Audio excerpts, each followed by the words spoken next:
Oh no! Harry cried inwardly. He threw up a shield charm to block Ryan's spell, but Michael's leg locker curse seized his legs and sent him sprawling. He's down! Michael yelled, hurrying over breathless, wand raised, hands shaking. The whole thing had taken only seconds, and he hadn't run far, but somehow he felt feverish, his breath coming quick and his heart racing. Harry's wand had slipped from his hand when he fell. He had no strength left to fight back. Michael was sure he had the match won. Harry, lying on the ground, showed no sign of defeat, only surprise. He glanced toward his side. Where was Ryan? Why wasn't he speaking? The thought shot through Michael's head. He was about to shout, "Stoop!" when a spell struck him squarely in the back. Michael went down like a statue. Beside him, Ryan lay motionless, as if he'd been driven like a stake into the ground. A whistle shrilled. Hagrid's deep voice rolled over the field like distant thunder. "White team wiped out. Black team wins." Michael blinked hard. Someone suddenly seemed to have materialized beside a pumpkin. Vidi stepped out as if from thin air, grinning, and then he undid everyone's spells. "That was close, Vidi." Harry leapt up, exhilarated. "I thought it was over for sure just now." Michael stared unbelievingly. "Disillusionment charm?" "Just learned it," Vidi said. "No, I'm not asking when you learned it," Michael muttered, his voice trailing off as if his eyes had unfocused. Ryan glared at Vade in silent accusation. This felt like some kind of trick, something that shouldn't be possible.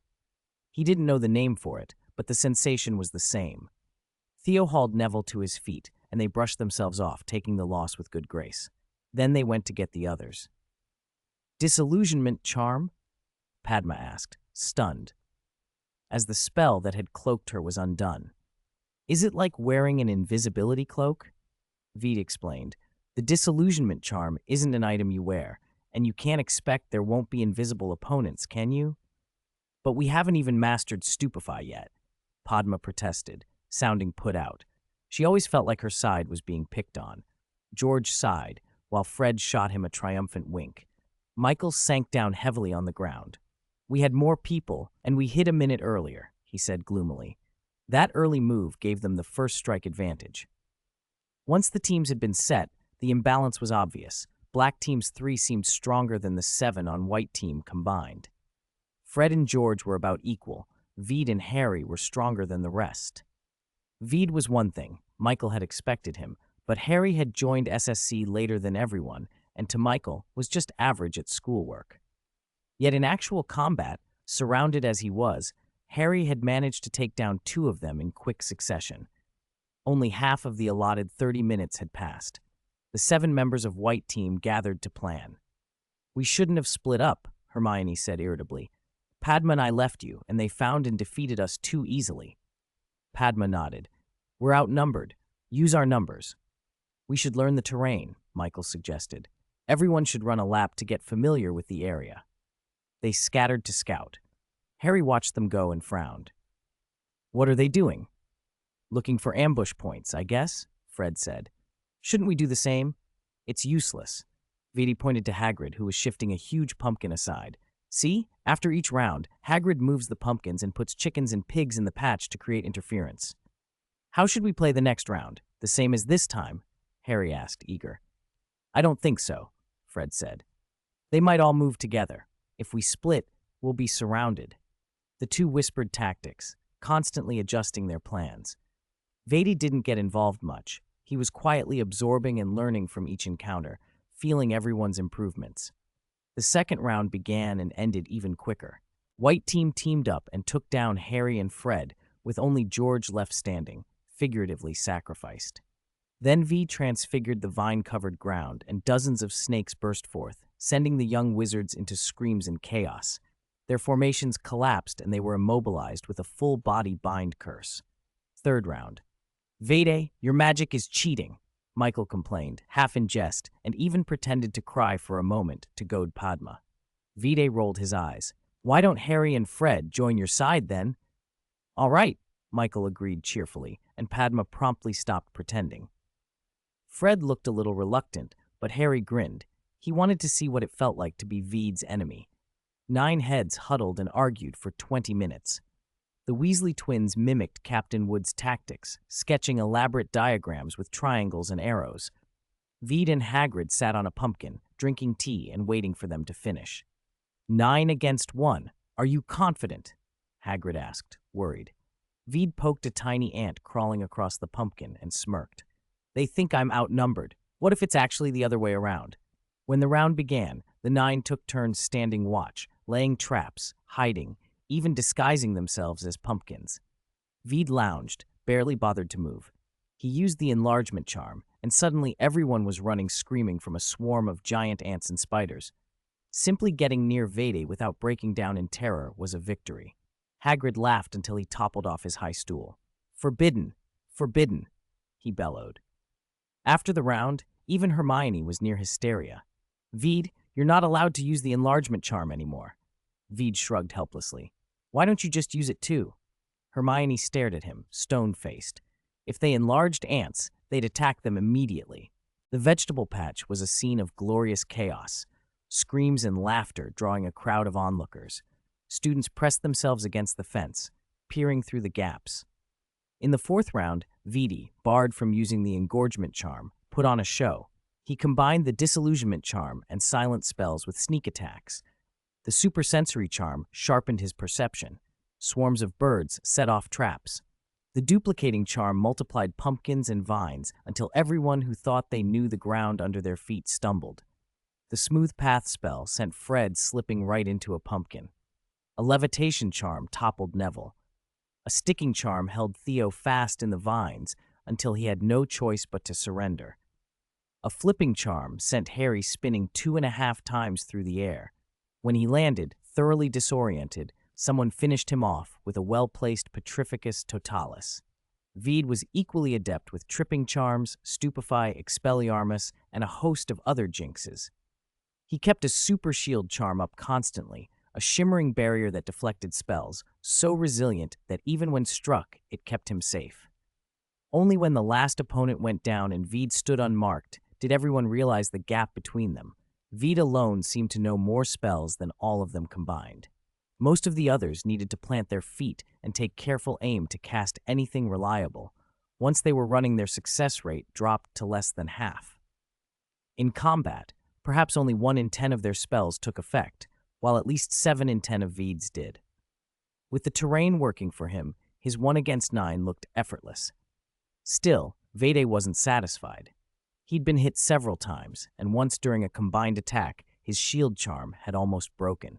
Everyone, exhausted, collapsed where they were and reflected. A voice sounded from outside the fence. Hey, Fred, what are you lot doing?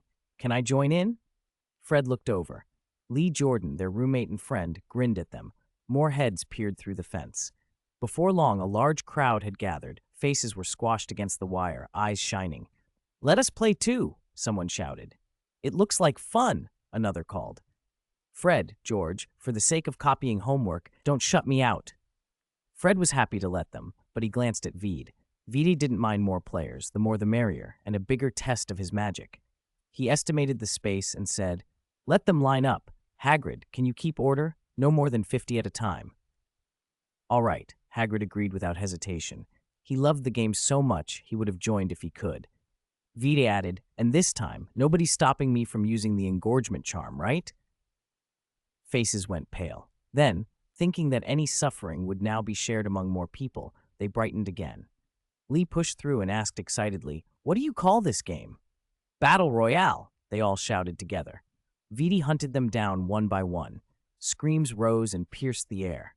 Mr. Filch, rifling through the rulebook for some breach to use, stomped off to Dumbledore in a fury. This is a serious rule violation, Headmaster. They should all be arrested or given detention. Don't be so agitated, Mr. Filch, Dumbledore said, serenely untroubled. Look at the children, so full of life. I wonder if they'd let an old man join? Albus, Professor McGonagall snapped, worried. They could get hurt. Dumbledore popped a lemon drop into his mouth and murmured, Madame Pomfrey has prepared potions and bandages. The children are often more sensible than we give them credit for. Would you like a sweet, Minerva? Reluctant, McGonagall accepted the candy. But I still think this should be stopped. Minerva, Dumbledore interrupted gently. Have you ever watched lion cubs at play? She paused. Of course. They learn hunting, evasion, how to socialize, skills they'll need to survive. Our students learn much the same through play. If they don't learn to handle their wands now in a controlled way, life will teach them later, in harsher circumstances. He looked thoughtful. I only regret one thing. Why didn't I think of this sooner? McGonagall fell silent. She hurried off to make sure Madame Pomfrey had sufficient supplies in the infirmary. From his distance, Dumbledore used a small spell to watch the patch as if he were standing right there. He saw Harry fend off several giant cockroaches and scoop up a crying first-year girl who'd been frightened. He watched Theo of Hufflepuff leap onto the back of a praying mantis, while Michael of Ravenclaw helped bring it down. He saw Zabini of Slytherin and Ron of Gryffindor side by side against a spider siege. Pansy, white-faced, clung to Hermione's hand. Hermione, yelling, repelled a dung beetle and hauled Pansy to the shelter of a pumpkin. Ravenclaws showed courage, Hufflepuff's wisdom, Slytherin's unexpected camaraderie, and Gryffindor's their usual stubbornness. As they fought the terrifying insects together, old rivalries fell away. Students helped one another and even risked themselves to protect others. How wonderful, Dumbledore whispered, wiping at the corners of his eyes. At the window, Snape's mouth was a thin line as he made notes on the Slytherins who'd performed poorly. Even in a game, he would not tolerate his students being outmatched. Beside him, Professor Flitwick spent most of his attention on Veed. That one was well-timed. Oh, the timing slipped, but the opponent didn't react. Watch out, he's hiding under the longhorn beetle, trying to ambush. Brilliant, he blocked it. Flitwick was so pleased he clapped and bounced in his chair, which only served to irritate Snape further. The unlucky would-be ambusher was Crabbe, brave enough to hide under the beetle, but his spell fizzled like a few drops of water. Lockhart, watching from his office, had his usual fantasies. If I could win at a game like this, I'd have everyone's attention. They'd worship me. He paused, then shook his head. No, it's too dangerous. It would harm my image. Better to start a dueling club, popular and safe. And with that, he hurried back to his office to draft the perfect plan. Previously, the students had avoided Hagrid's vegetable patch. Now it had become their favorite spot.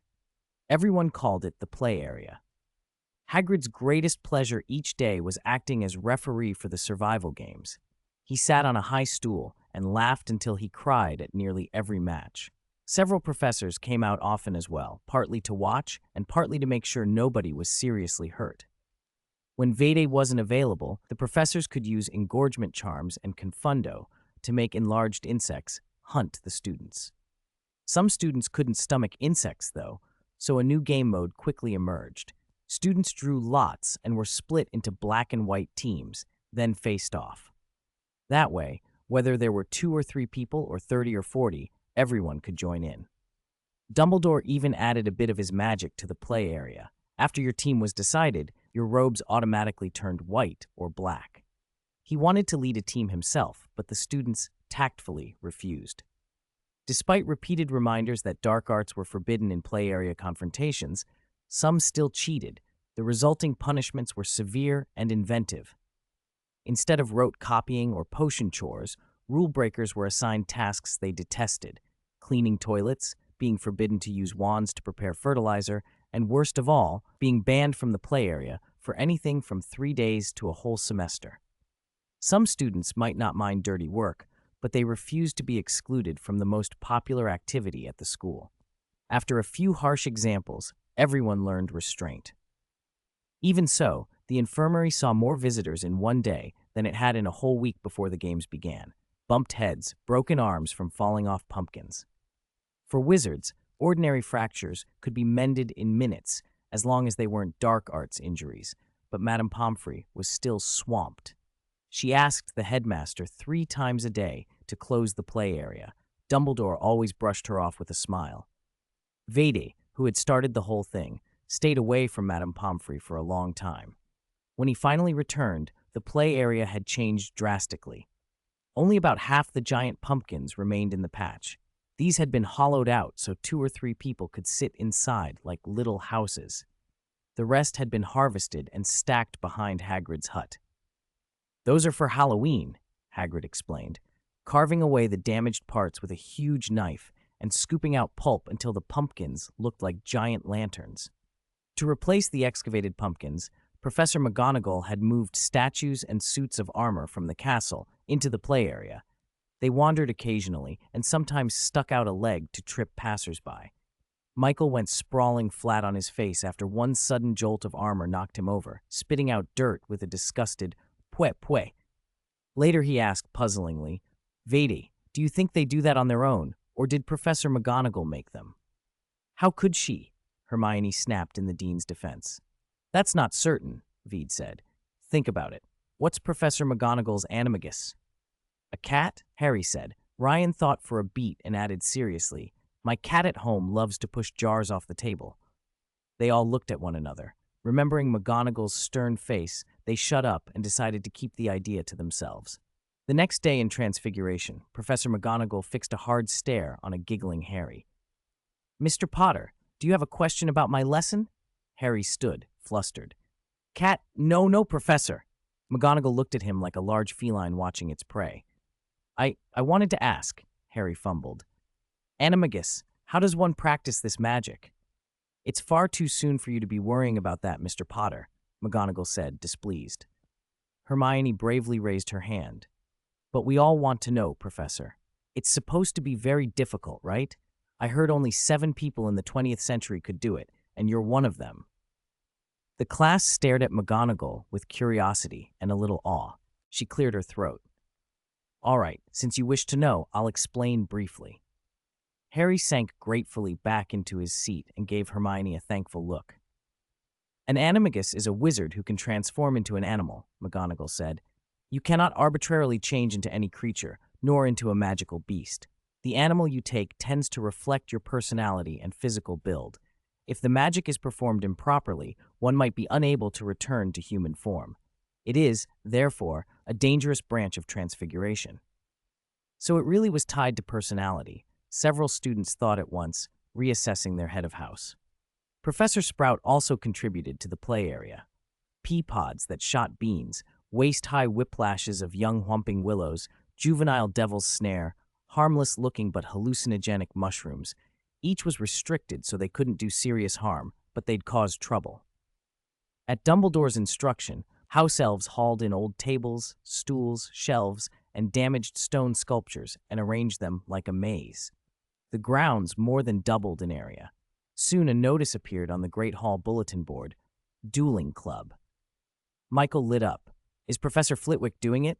He was a dueling champion when he was young. If he could pick up a trick or two from Flitwick, maybe he could beat Veed," Michael hoped. Veed had asked Flitwick about it the day before, but had heard no hint of such a plan. In the original story, it had been Lockhart who organized the club. Maybe Flitwick would be inspired by the play area and decide to teach them proper dueling, but that was not how it turned out. After dinner, the one who greeted the students in the Great Hall was Gilderoy Lockhart, bright and beaming, with Professor Snape standing like a shadow beside him. The long tables were gone. A waist-high stage had been set up. Lockhart spread his arms on the platform and called out, "Welcome, children. I am delighted to see the vast majority of the school has come. Your enthusiasm for learning moves me deeply.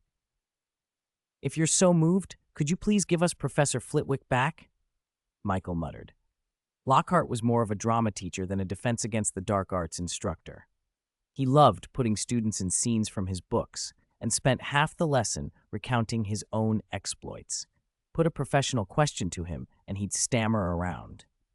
Michael had been dragged up to perform as both a werewolf and a yeti and considered it one of his worst humiliations. Lockhart pointed to the black-robed professor beside him. "Professor Snape is our assistant. He has generously agreed to help with a small demonstration before class. Of course, don't worry.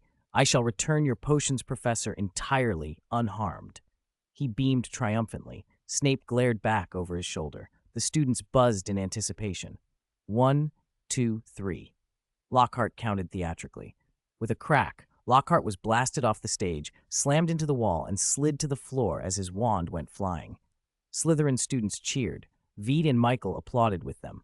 "Let's go. There's nothing more to see," Michael said, and they slipped out. As Lockhart struggled to his feet, Veedy glanced at Harry nearby.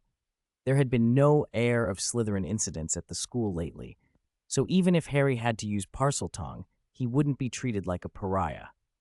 After all their training, Harry would not rely only on Parseltongue to fend off snakes. Veed squeezed through the crowd with Michael and met up with Theo and Ryan, who had followed. "Don't listen to Lockhart," Veed told them. "In a real fight, no one bows and waits for etiquette. Ambush if you can. If you can't, dodge and protect yourself. Elegance only matters when the difference in strength is huge." Theo thought of how Vede had defeated the werewolf and the dark wizard. In those fights, Vede hadn't revealed himself. He didn't stand face to face and trade blows. He found other ways and won every time. Theo fell quiet, thinking. The Umbrella House activities ended at curfew. Everyone returned to their dormitories except Vede, who went to the room of requirement. The storage room was indeed emptier. The tables and cabinets in the play area had probably come from there. In the brewing room, several cauldrons simmered with potions that took more than a single class period to complete. Veritaserum took about a month, Polyjuice Potion a month, and Felix Felicis required 6 months. Fortunately, magical flames could be left to burn steadily without constant supervision. After checking his own brewing pots, Vede saw the hour was late. He summoned his broom with Accio, flew through a corridor window, and dropped onto Ravenclaw Tower's roof.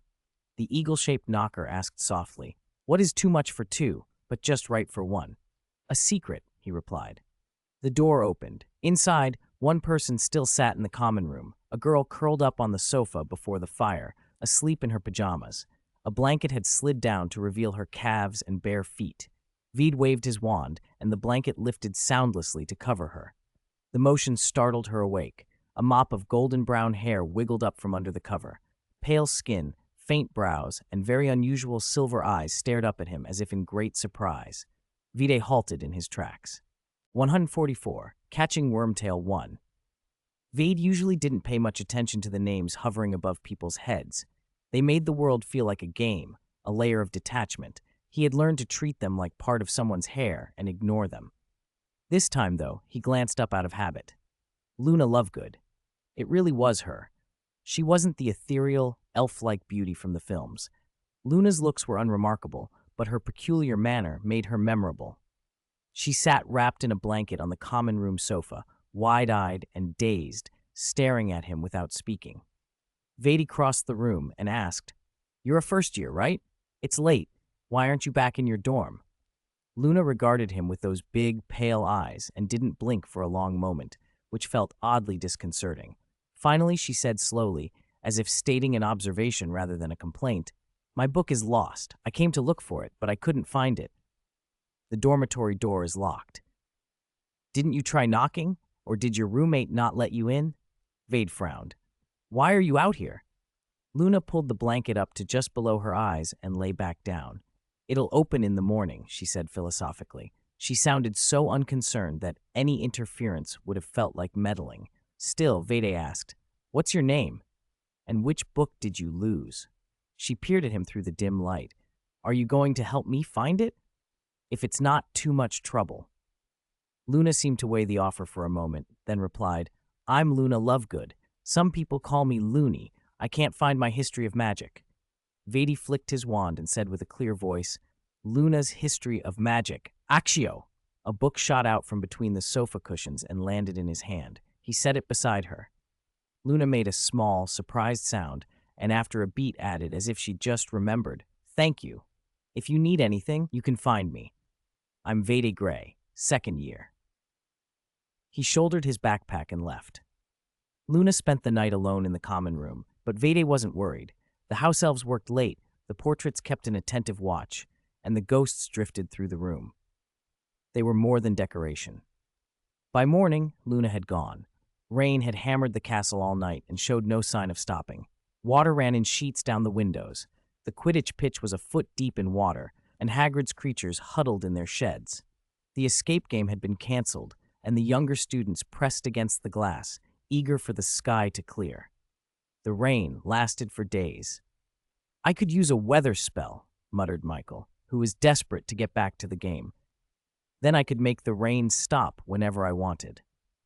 It was finally the weekend, but trapped inside the castle by endless rain felt like punishment to the game's obsessed students. Michael sulked while Harry and Hermione buried themselves in library stacks researching weather charms. Meanwhile, Vidi's bottle of veritaserum was finished. The potion sat in a crystal phial, clear as water.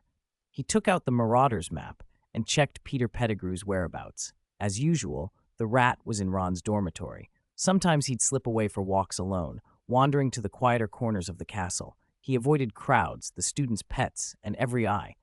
Once, when Vede couldn't locate him on the map, he worried Peter had done something reckless.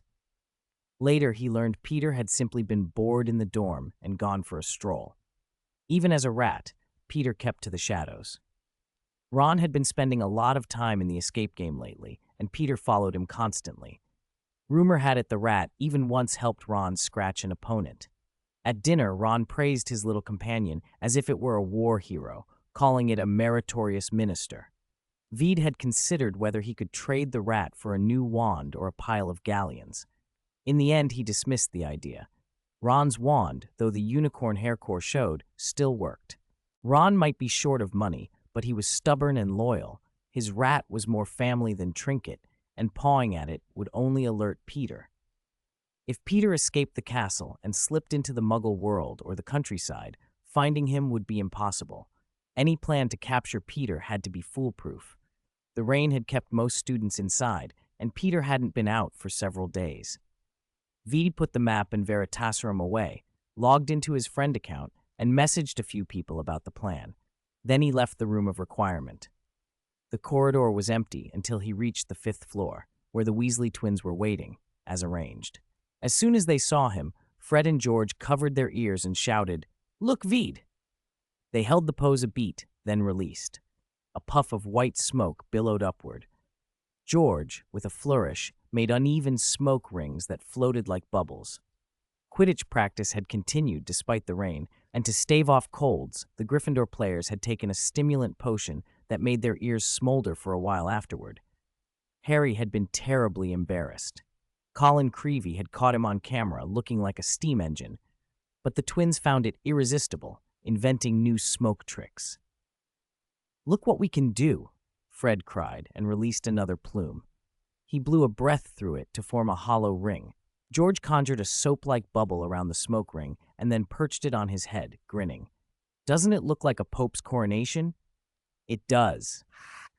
They laughed until Vede found himself chuckling along. After the jokes faded, he got down to business. "Fred, George, have you checked Ron's dormitory on the Marauders map?" "Huh?" Fred blinked. "Why are we staring at Ron's dormitory? Mum didn't tell us to tuck him in tonight." "Do you know Peter Pettigrew?" Vede asked again. George frowned. "Who's that? Follow me." Vede led them to an empty classroom and spread the Marauders map across a desk. "You can see for yourselves."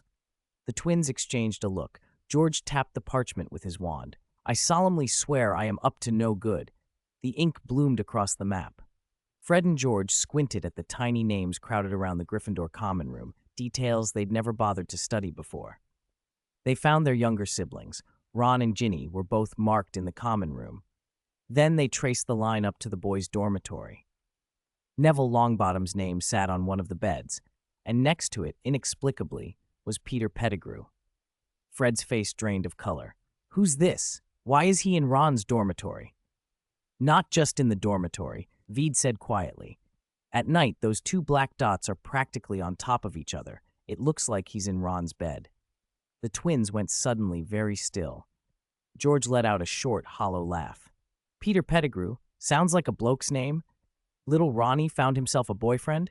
Fred's voice sounded fainter than usual. They both tried to joke, but the joke fell apart. The alternative was worse. "Let's go have a look," Fred decided. Before they left, Vede pressed a small bottle into George's hand. "Water of life and death," he said. "I don't know what he can do. Be careful." George took the bottle and tucked it away, determined. No common room welcomed visitors from other houses, but the fat lady was tolerable, if tipsy. Fred gave the password and the portrait swung open. There were a fair number of people inside. Lee Jordan called out a cheerful hello. The twins only waved, too tense to answer. "What's up with them?" Lee asked someone beside him. "Maybe they've got a cold," the other shrugged. "Look, their ears are still steamed from the fire." Ron was so absorbed in a heated game of wizard's chess with Dean Thomas that he didn't notice the two older Weasleys slip up the portrait staircase. Fred leaned close to George as they climbed. "That Pettigrew name rings a bell. Do you remember where from?" George thought, then shook his head. "Nope. Must be ages ago. I'm sure I've heard it." "Mope," Fred said more softly. "We'll ask whoever it is once we catch him." They found Ron's dormitory, unlocked, and pushed the door open. Neville sat on the floor, fussing with his wand. He looked up in surprise. Did I come to the wrong dormitory?" He stared around. It was his bed. It was his dorm. Fred and George barely glanced his way. They went straight to Ron's bed, one on each side. Neville cleared his throat. "Ron's not in. He's in the common room," Fred said automatically. "Call him. Is everyone else here?" "Harry's gone to the library," Neville muttered, scratching his head. The twins didn't hear. They were already tugging back the blanket. A dirty sock tumbled to the floor. In a tiny nest of old towels, a gray rat with patchy fur was curled up, eyes shut. George reached for it, and the rat shot up to the head of the bed, small black eyes flicking between them. Fred scanned the rest of the room. There was no other sign of life. His stomach dropped. "Come on, Scabbers," he said, trying to sound offhand. "We'll take you down to the field to help Ron get some luck." Hidden behind his back, George's thumb eased the stopper of the water of life and death open. The rat sat there, blinking slowly, as if it understood nothing. Fred raised his wand. "Petrificus totalis," he barked. The spell went wide and hit the wall with a crack. The rat leapt from the bed and bolted. George lunged and threw the bottle after it, but he was a fraction too slow. The crystal vial glanced off a banister and shattered with a sharp pop. An odd, bitter smell filled the air. "Catch it!" George shouted. Scabbers darted through the dormitory door like a flash. Neville swayed, dizzy from the sudden commotion. By the time he recovered, the twins had burst down the stairs, fists full of wand and intent on the chase. The rat, small and frantic, slipped between their legs, ducked spells and jinxes, and shot into the common room. Chaos. A stray curse smashed a vase on a sideboard into glittering fragments. "Fred, George, you'll get us all in trouble," Percy shouted, outraged. "No unauthorized magic in the common room. I'm taking points." "Shut up and catch the rat," Fred yelled back. "Rat?" Ron demanded, leaping to his feet from his game. He stepped between his brothers and the doorway. "What's wrong with Scabbers? He's just a rat. Even if he chewed your stuff, it's just a rat." At that moment, the common room door opened. Scabbers zipped through the gap and made for the stairwell. The Weasleys poured out after him and, in their haste, tripped over each other and somersaulted into a patch of sodden mud, tracking mud into robes and sending an indignant owl screeching. Veed moved faster. He pulled a second vial from his cloak, tipped a few drops of the water of life and death down the rat's throat, then sealed Scabbers carefully in a glass jar and set a sticking charm over the lid. Only then did he look up at the bedraggled, mud-splattered group and let out a long, tired sigh. Harry, who had just come back through the portrait with the password, stood in the doorway, eyebrows raised. "What happened?" he asked, bewildered. Before Veed's message, Harry and Hermione had been stuck in the library researching the weather charm. It was a difficult spell, and Harry felt dizzy after only a few minutes of poring over it. Hermione, of course, continued dutifully, so Harry forced himself to keep reading the obscure passages. He found that every 2 sentences he finished seemed to evaporate from his mind, forcing him to go back over them again and again. More than half an hour passed. Hermione had filled several pages of notes while Harry was still on the first page. Veed's message felt like a lifeline.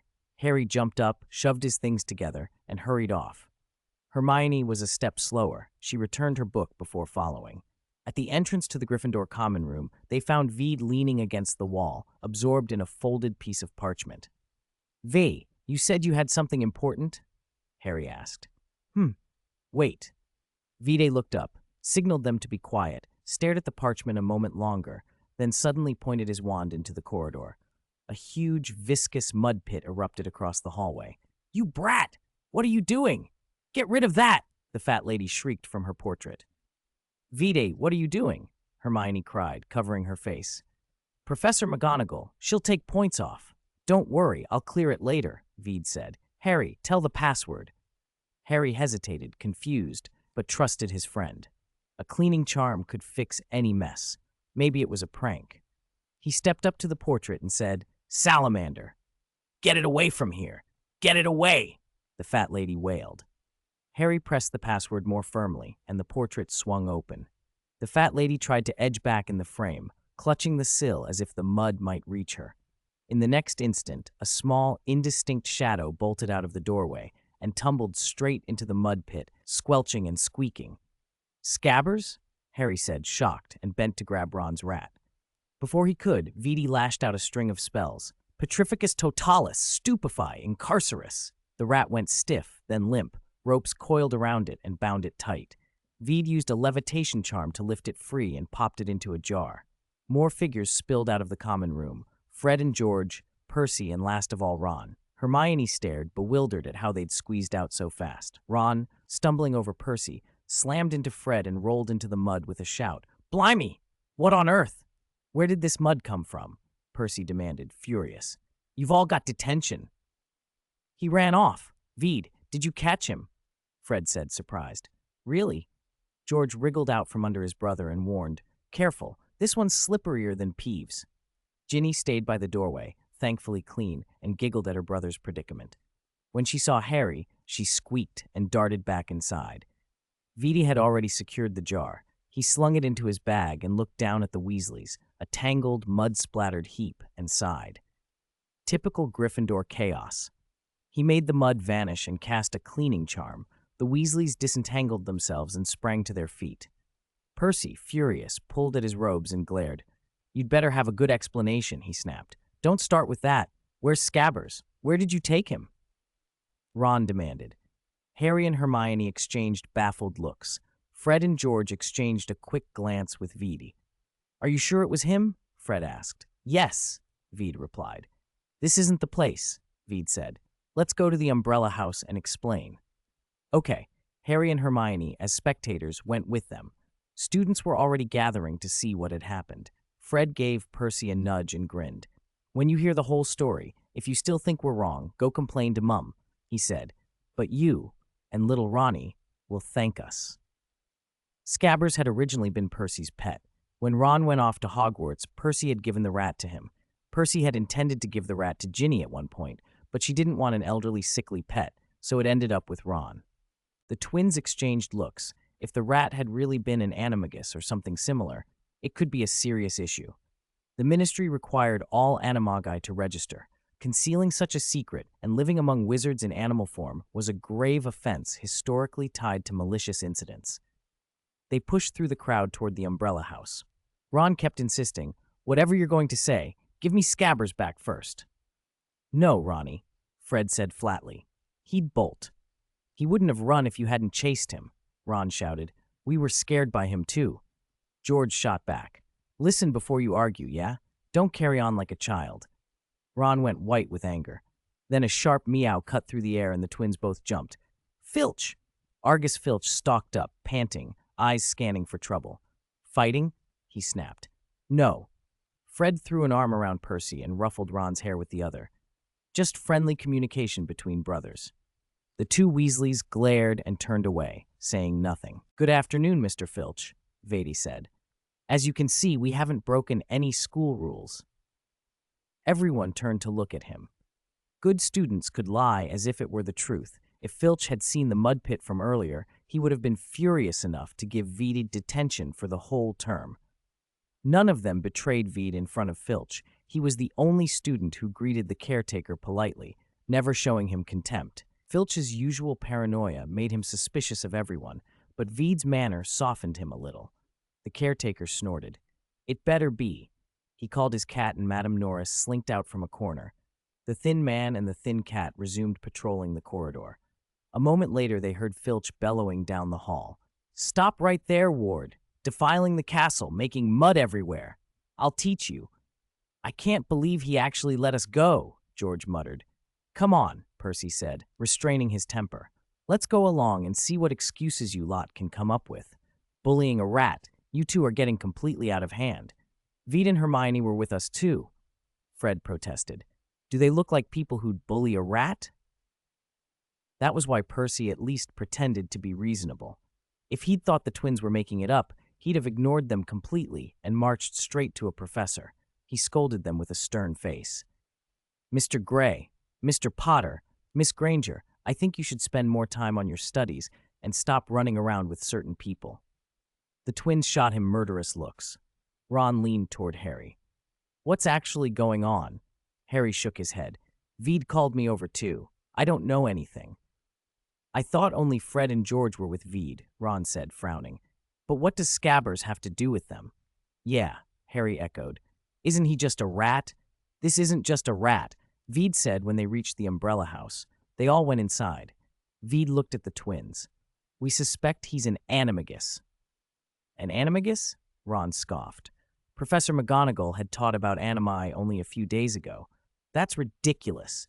Scabbers has been with our family for 11 years. You're saying he's an animagus?" Percy's face hardened. "Is this some new prank? Are you lying to Veed to trick all of us?"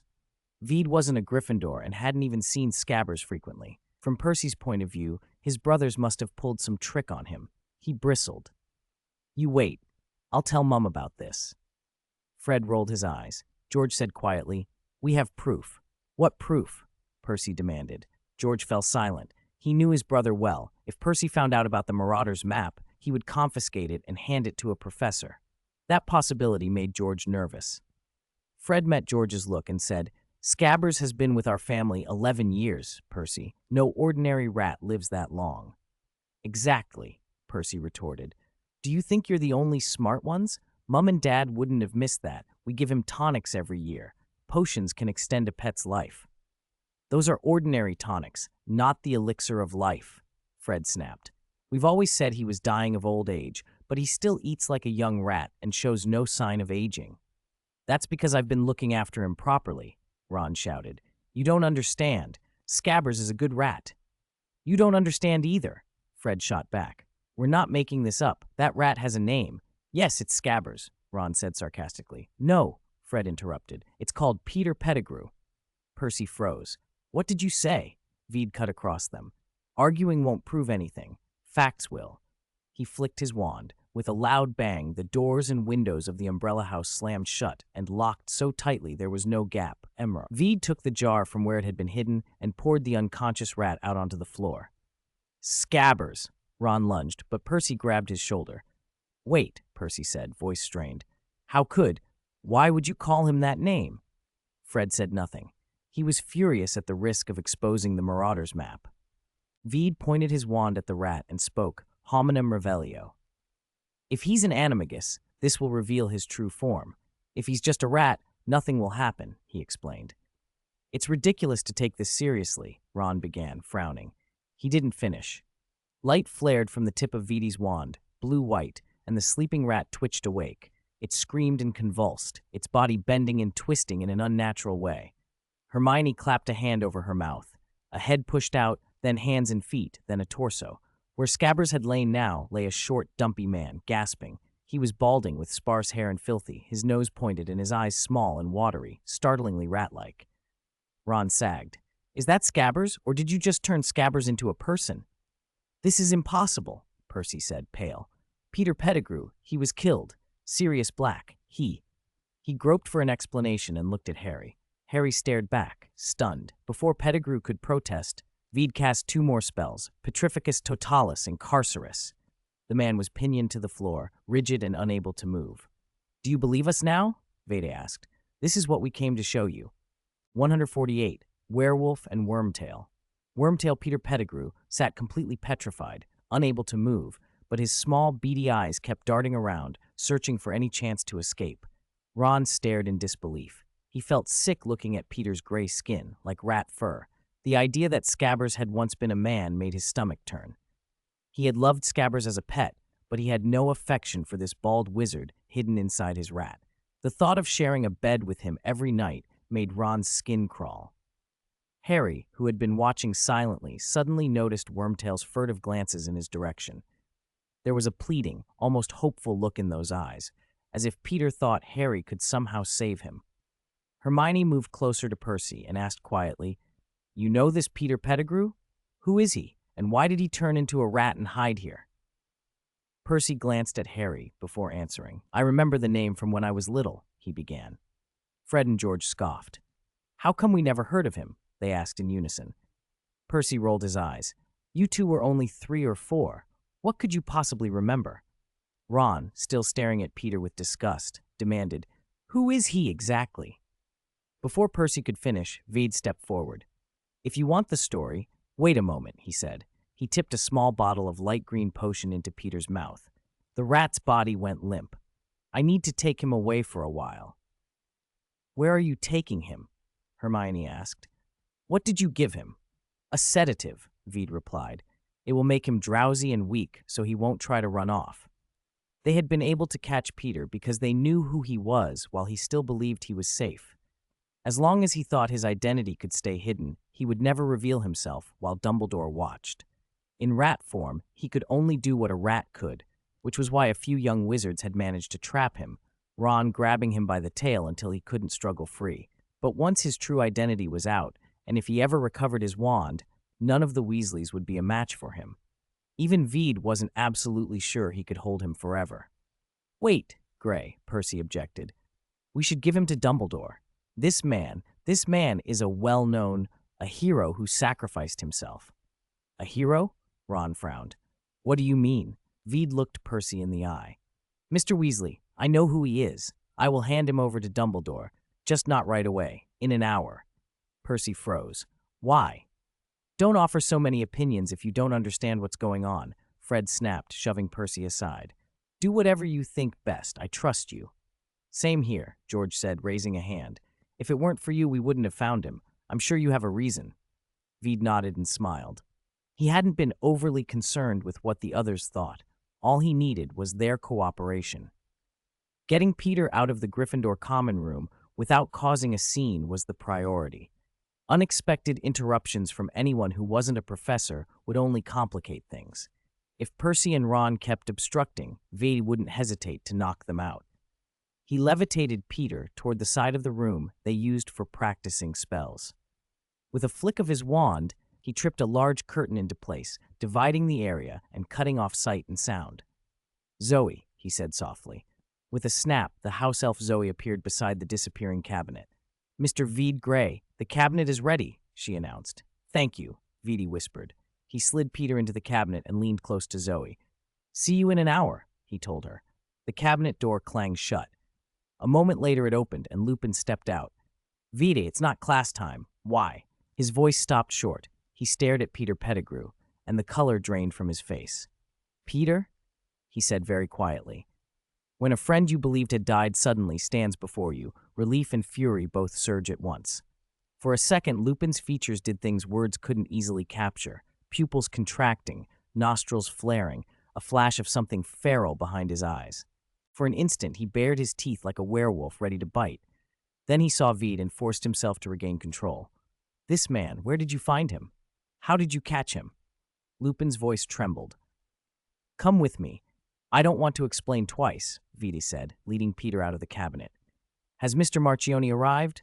Lupin's gaze never left Peter. It took him a moment to answer. Yes, he and the people he brought are all in the living room. Good, Vede said. I've promised the others I'll return him in an hour. He produced a small crystal vial. Veritaserum. I think you know how to use it. Lupin looked at the vial, then at Vede. When did you learn all this? After I saw Peter Pettigrew's name, I looked up information, Vede said, vaguely, though in his head he replayed the pages that had confirmed what the Marauder's map had suggested. Do you have the Marauder's map? Lupin asked. Vede only nodded. As one of its creators, Lupin understood how the map could reveal everyone within Hogwarts. Vede must have seen Peter's name on it, realized he wasn't a student, and dug until the rest fell into place, just as Lupin had already suspected. Lupin poured 3 drops of Veritaserum into Peter Pettigrew's mouth and, carrying his former friend, stepped toward the living room. Don't follow me, Vede, he said quietly. This isn't something for you to be seen doing. From the living room came the sound of Marchione's low laughter. Warm light spilled under the door. Lupin, meanwhile, seemed wrapped in its own shadow. He paused, looked back at Vede, and said, Stay here and wait for me to return. There was a hard flicker in his eyes, hatred, bright and terrible, before he turned and pushed through the door. 149. Reporters and Traders. By October, the nights were coming earlier. The study was dim, even with the last pale light from the window. No candles had been lit. Vadi sat in a chair, one foot on the floor, tilting the whole thing to a dangerous angle and gently rocking while he listened to the conversation in the living room. "I'm frightened. The Dark Lord is so powerful. Death Eaters are killing people everywhere. What good is there in resisting them?" James provoked him several times. He poured all his hatred onto us. Peter Pettigrew's voice came through, flat and dazed. "Dumbledore is obviously the one he fears most, but they've been hunting us down. He has magic beyond imagination, personally hunting us. The McKinnons are dead, the Proots are dead, the Bones family is dead." Peter trailed off. "Fighting him, what good is it but death? I thought, even if I betrayed them, Dumbledore wouldn't kill anyone. And James would forgive me. He knew I was always timid. At worst, I'd be sent to Azkaban, which is better than dying." "So you betrayed them? Betrayed the Order and James Potter?" someone asked excitedly from the living room. "Then what? What happened with you and Sirius?" After a pause, Peter continued in the same stunned tone. "The Dark Lord was hunting James and Lily. Personally hunting them. I was terrified. He described Dumbledore's suggestion to hide them under the Fidelius charm with Dumbledore as the secret keeper, and James's refusal. He wanted Sirius to be secret keeper. Then, at the last moment, Sirius made a foolish suggestion," Peter said with a hollow chuckle that sounded almost gleeful in its spite. "He suggested I be the secret keeper. He'd draw the Dark Lord's attention, and I'm just a timid rat. No one would look for me. No one could find me. But they didn't know. I had joined the Dark Lord a year earlier. They suspected Remus was the one feeding the Death Eaters, but they never suspected me." The chair's rocking stopped. Vidi watched Lupin emerge from the living room and press his face into his hands. After a long minute, he looked up, his eyes raw. "Time proves everything," Vidi said softly. "Their distrust of you was a mistake." Lupin shook his head. "I won't blame James and Sirius. At the time, almost all werewolves were being turned into the Dark Lord's soldiers. Their suspicion of me wasn't without reason." He sank down beside Vidi, the anger and regret no longer hidden. "But James and Lily never turned me away, and for more than 10 years afterwards, I never trusted Sirius either. If you stay in the living room," Lupin added bitterly, "I'm afraid I'll kill him." From the living room came the rest of Peter's account. How, after the Potters' deaths, he was found by Sirius, how the story was twisted into accusations that Sirius had betrayed James and Lily, how a blasting curse had supposedly killed a dozen people, how Peter mutilated himself, cut off one of his own fingers, and pretended it was evidence of Sirius's attack. He told it with a grim satisfaction, then confessed to hiding at the Weasleys for 11 years, hiding as a rat. Life as a rat was hard, but he had no choice, he said. He could not return to the side of the light. If he showed himself, his lies would be exposed. He could not go back to the Death Eaters. They considered him a traitor because his information had led to the Dark Lord's downfall, and they wanted him to pay. His only hope was to wait for the Dark Lord's return. Only Voldemort, he believed, knew he had not betrayed him. Lupin listened in silence, grinding his teeth. The reporters in the living room pressed for more, hungry for every secret. Peter answered everything, leaving nothing out. It was obvious he'd been given Veritaserum. That barely mattered to the assembled journalists. They wanted headlines. When the questioning started to drift into gossip, Marchione rose from the living room and Lupin went in to keep watch, afraid Pettigrew might break free. "Thank you, Mr. Marchione," Vidi said when the door opened. He stood up. "If you hadn't helped, I wouldn't have known where to find so many suitable reporters." Marchione smiled and sat, pouring a cup of tea which he drained in one gulp. Around him were men and women from 5 or 6 countries, including Britain, reporters in the mold of Rita Skeeter, willing to ignore morals and foreign governments as long as their papers sold. "They should be thanking you for getting such high-quality news," Marchione said, patting the Soft Light badge pinned to his collar. "Sales of the Soft Light badge have completely outpaced the friend account," he went on. "Witches are practically crazy to buy them. Some buy a dozen at once, even though we keep saying it's only valid for a month." Vede watched the badge. Marchione fiddled with it and smiled. It makes most things go smoother, he said. That's why our second largest customer group is middle-aged men. He'd made a fortune from the friend account and the badge, and he'd carried out Vede's requests without haggling, even when he didn't know why. Vede, do you have any new research? Marchione leaned in, lowering his voice. Even a small trinket I don't think much of. I can sell. Whatever it is. Vede thought for a moment. There is a new project, he said, but the technology isn't mature yet, and the costs will be high. Marchione's eyes lit up. Do you have anything finished? It doesn't matter if it isn't perfected. We'll make money every time we improve it. His enthusiasm for profit was almost palpable. Veda found it slightly off-putting. Next week, Veda said. We'll meet here. Good, Marchione replied, excitement bright in his voice. It's settled. The effects of the Veritaserum were beginning to wear off, and the reporters all had the kind of news that made them quiver with excitement. When Peter Pettigrew started to regain consciousness, Lupin didn't hesitate. He stunned him again with a stupefy and dragged Wormtail out of the room. The journalists acted as if they hadn't seen anything, still buzzing over the articles in their hands. Because they represented papers from different countries with no direct competition, the mood among them was unusually friendly. Before leaving with Pettigrew, Vede spoke to Mr. Marchione once more. One more thing, he said. Please, Marchione urged, eager. I hope you won't publish this report yet, at least not until the British government has admitted its past mistakes, Veda replied. Marchione had to think for a moment, then a mischievous smile crossed his face. As you wish, Vede, he said.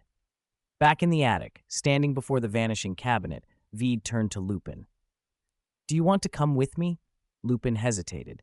He was tempted, but he knew he shouldn't return to the school without permission. He also understood why Vede kept the cabinet secret. If the matter became public, the safety of students and staff would demand that the school take the cabinet into its custody. Only one of the pair had been bought by Vede. The other belonged to the school. Still, Lupin wanted to see the traitor brought to justice with his own eyes. Come, Vede decided for him. But when you explain it, say you came through a secret passage. Vede suspected Dumbledore might already know about the cabinet. He thought the headmaster probably did, but chose not to make it an issue. Dumbledore gave his students an extraordinary amount of freedom. He would let a first-year encounter Voldemort or tolerate Malfoy's schemes in Draco's 6th year. Vede appreciated that discretion when it worked in his favor, but it had to remain unspoken. Once the vanishing cabinet was public knowledge, it would no longer be his to control. At the Umbrella House, everyone had listened while Percy finished the part he could remember. He had only been 5 or 6 at the time, and his recollection was patchy, but what he said jogged Hermione's memory of something she'd read. She fetched Major Magical Events of the 20th Century, the same book she'd finished long before starting at school, and found Peter Pettigrew's name. Ruthlessly murdered by the cornered Sirius Black, bodies strewn everywhere, the Ministry of Magic posthumously awarded Peter Pettigrew the Order of Merlin, First Class. Hermione read aloud. Those words, paired with the image of the sly, cowardly face they'd seen earlier, made Harry feel like he was living in someone else's story. If he was a hero, he said, bewildered, why would he turn into a rat and hide? Hide in Ron's house, as a child's pet. That's the worst part, Fred said darkly. Remember last Professor Quirrell was one of you-know-who's puppets, and Ronnie's pet was the hero who got blown up. He sneered.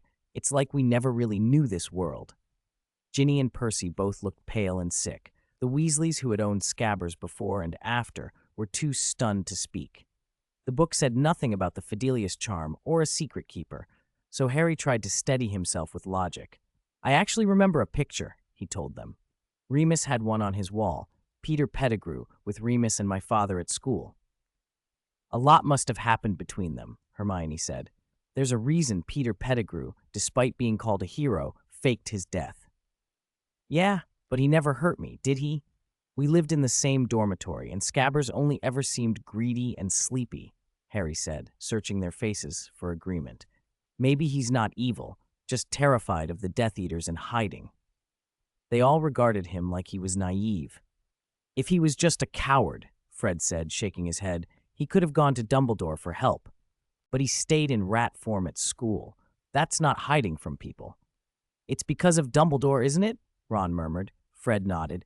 Harry opened his mouth and found nothing to say. The curtain opened then, and Veed came in with Peter Pettigrew, accompanied by another person. Remus! Harry jumped up to greet him. Lupin forced a smile and ruffled Harry's hair. The resurfacing memories tore at him. Seeing Harry only reminded him of his friend who had died because he trusted the wrong person. He took a steadying breath and swallowed the pain. Vade knew I was involved too, he said quietly. He found me through a secret passage. Let's take Peter to see Dumbledore. As soon as Lupin, the calm, reliable adult, took charge, the others followed. Percy kept silent this time, and they left the umbrella house together for the headmaster's tower. Halfway there, Professor McGonagall strode up to them, indignant. "You lot!" she began. "I heard you had a mud pit outside the Gryffindor common room, the fat lady told me." Her voice died when she took in Lupin and then Peter Pettigrew. She gasped, utterly stunned. "Merlin," she whispered, "what is going on?" "As you can see, Professor," Lupin said as composedly as he could, "Peter Pettigrew is not dead. Everything from that night was a lie. We need to see Dumbledore now." McGonagall blinked, trying to make sense of what she was witnessing.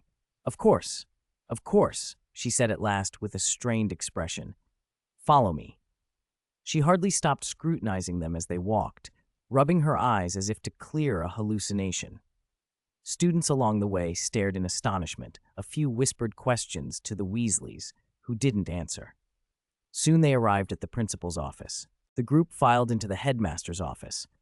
Dumbledore was bent over a letter behind his desk when they entered. He looked up at the sight of the unconscious man with the ragged gray hair and immediately crossed the room.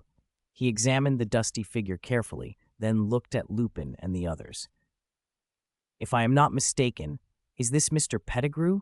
he asked. "Yes, sir," Lupin answered. They exchanged a look. Vade felt certain, at that instant, that Dumbledore had already worked out most of what had happened. The headmaster did not say it outright. He tapped his wand and produced enough chairs. "Sit down. Tell me your story." Everyone glanced at one another. Fred and George Weasley winked at Veed, determined not to reveal the secret of the Marauders map. They had been trying the whole walk how to make the story plausible without mentioning it. But Lupin stepped forward first. "When I was at school," he began, "James and I made a map that shows the names of everyone in the castle." The twins' eyes went wide. You made the map?" they blurted. "Yes," Lupin smiled at them. "I am Moony. That's the nickname my friends gave me back then." He looked at Harry. James was Padfoot, Sirius was Prongs, and Peter, his gaze slid to the collapsed man on the floor. Lupin's face tightened with disgust. "Peter is Wormtail. His animagus is a rat." Harry studied Peter, and then Lupin, eager for any scrap of his father's past, though he knew this was no moment for questions. He sat down beside Lupin, small and still, like a child leaning against a parent. Dumbledore let his gaze pass over Harry for a long moment, but said nothing, and Lupin continued. He had already been filled in by Vade, and now every detail he spoke carried weight. Vade did not want to be the one to volunteer, so Lupin took on the burden of explaining. He told them how Vade had noticed the name Peter Pettigrew appearing on the map in Harry and Ron's dormitory.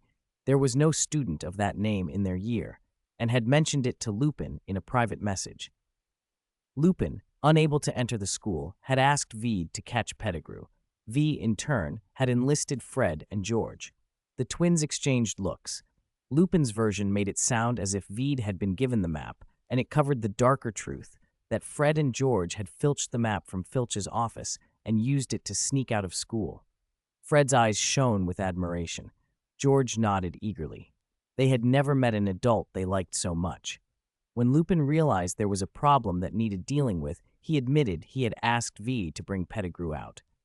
"Why didn't you ask me?" Harry protested.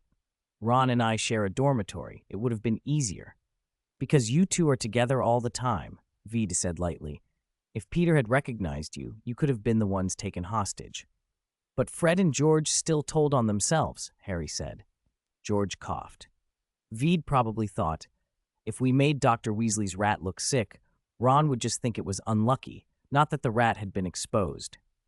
Strangely, everyone found that explanation reasonable. Percy opened his mouth several times to argue, but shut it again at the sight of the professors. Professor McGonagall, however, was furious. "Remus," she snapped, "glare hard as ever. I expected you to be steadier now you're an adult. I didn't think you would be more reckless than James was. What were you thinking, letting a few children try to catch Peter Pettigrew?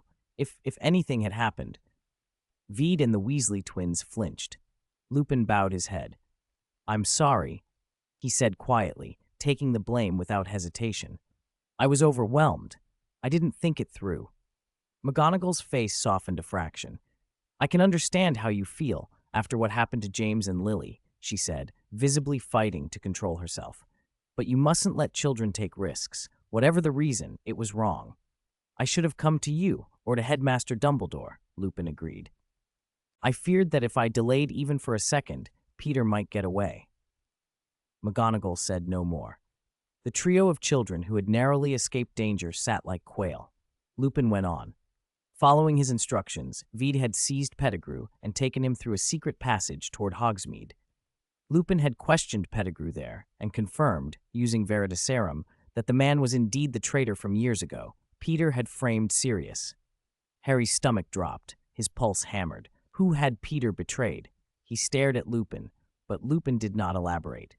Next, Lupin said he had escorted Veedy and Pettigrew back to the school so that Dumbledore could deal with matters properly. "So, the secret keeper back then was," McGonagall murmured.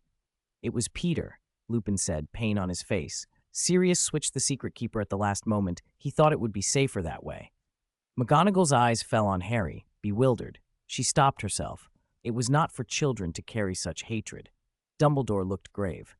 "Can we be sure Pettigrew is telling the truth?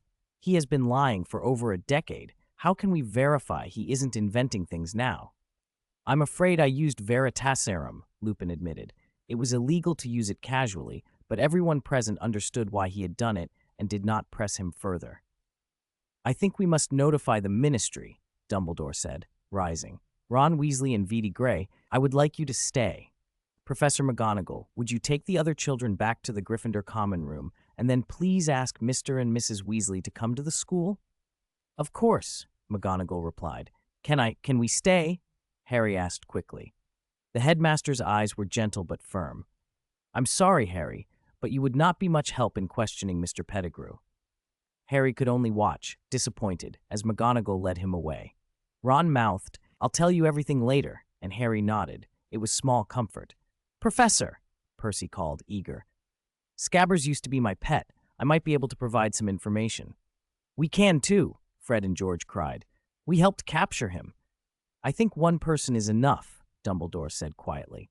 Fred and George were not willing to be left out, but McGonagall's expression shut them down. "Do not be difficult, Mr. Weasley," she ordered. "The headmaster has made his decision." Defeated, the twins drifted after the others. As he passed Ved, Fred mouthed urgently, "Be sure to tell us all the details afterward." They had wanted badly to be involved. It was more exciting than any of their pranks. Veda gave the smallest of nods in reply. Professor McGonagall had likely apparated to fetch the Weasleys. They arrived quickly. Veed stood by the window, watching them cross the muddy grounds in the heavy rain. Filch would probably throw another tantrum, he thought. Lately, the students had been tracking mud and water through the corridors after going out for a while, and Filch hated it. He had to clean it up himself. The house elves only worked at night. Under his shouting and threats of detentions, fewer students were running out to play in the rain. A short while later, another group crossed the lawn, led by Hagrid. They held their wands aloft like umbrellas, warding the worst of the rain away. "Veed," Ron stammered. "You know they said Scabbers, Peter, was the secret keeper." "What does that mean?" "Peter faked his death 11 years ago, and Sirius Black was imprisoned," Veed said. "It was the same year a huge thing happened across the wizarding world. You know who failed, and Harry's parents were killed. So, the betrayal they keep talking about was—" Ron murmured. "You two come in," Lupin said, pushing the door open. "The interrogation's over. Ministry people will be here soon." They went inside and found Peter Pettigrew bound to a chair, looking stunned. He'd clearly been given veritaserum again. Snape stared at him like a snake, eyes cold and full of hatred. Ron only glanced and quickly looked away. Snape turned his hard gaze on Lupin as they entered. Veedy sighed inwardly. A decade or two of grudges lay behind that look, grudges that could not be explained in a few words. Veed hadn't been part of those years and could only guess at the rights and wrongs. When he'd helped capture Pettigrew, he had considered using Snape to subdue him, then decided against it. Snape's hatred of the Marauders was too deep. If he'd caught Pettigrew, he might have Avada Kedavra'd him outright, and Sirius's name would never have been cleared. In Vade's view, Snape would have been happy to see Lupin locked away too, anything to punish people he hated. Led by McGonagall, the Weasleys and several ministry officials filed into the headmaster's office. At their head was a short, stout man with messy gray hair, a dark green coat, and purple-pointed boots. He looked anxious and important at once. "That's Cornelius Fudge, the Minister for Magic," Ron whispered. "I've seen him before." Ron and Veedy weren't close, only acquaintances from different houses. But with so many adults present, Ron seemed to cling to the nearest familiar face and was suddenly more friendly than usual. Veed didn't push him away. Complaining about Ron's father's boss together made Ron feel like they were on the same side. When an Auror looked their way, Ron quieted and moved closer. "Ronnie!" Mrs. Weasley rushed over, hugged him tight, and then checked him over as if he were a child again. I never thought the rat we adopted would be an animagus. Did he do anything to you?" "No, Mum, I'm fine," Ron protested. "Good evening, Cornelius, Arthur, Molly," Dumbledore said calmly. "I imagine Minerva has already told you what happened." "Yes, we've heard," Fudge replied, but he kept his distance from Pettigrew. He frowned at the dusty, trembling man. "Unbelievable, truly unbelievable. Peter is still alive. I'd considered him dead. I felt sorry for him when he died, and now he's here. He wasn't even there when his mother passed away?" Arthur Weasley looked pale and incredulous. "He was Scabbers? He was hiding in our house? What was he trying to do?" "Rest easy, Arthur," Dumbledore assured him. "Peter only wanted information about the wizarding world from your household. He made no move to harm the children." The Weasleys relaxed a little. An Auror stepped forward, examined Pettigrew, confirmed he wasn't disguised by magic, and nodded to Fudge. "I'll take custody of this man, Dumbledore," Fudge said. "Mr. and Mrs. Weasley, and young Mr. Weasley, you'll need to provide statements about Peter Pettigrew." "Yes, Minister," Arthur said readily, and waved Ron to his side. Fudge noticed Veed standing by and asked, "And this child?" "This is Veed Grey, a Ravenclaw student," McGonagall introduced. "He caught Peter Pettigrew when he was a rat." Fudge's eyes narrowed. "Why would you catch a rat?" "I was told to," Lupin said. "Peter and I were friends once. I recognized his animagus form." "If you need details of how he was captured, I can explain," Veed offered politely. "He'd stayed for precisely that reason." "Oh, we can talk about that later," Fudge said with little interest. He stared at Lupin. "You aren't an illegal animagus yourself, are you?" Snape's laugh was cold. Lupin's face tightened. "No," he said quietly. "I can vouch for him," Dumbledore added. Snape's expression soured. "All right, then." Fudge's wand twirled as he glanced at Pettigrew. "Why is he in this state? He looks as if he's been questioned, harshly." "Given the severity of the matter, we had no choice but to use Veritaserum to get the truth," Dumbledore said. "Peter confessed that he was the Potter's true secret keeper, and that he gave their address to Lord Voldemort." Fudge shivered, even though he tried not to show it. Dumbledore continued calmly. "After Voldemort's fall, Peter became a pariah. He framed Sirius Black, killed a dozen muggles with one spell, and faked his death to escape."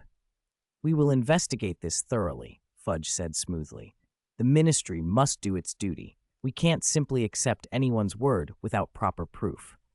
He added, pointedly, "You yourself once told the Ministry that Sirius Black was the Potter's secret keeper.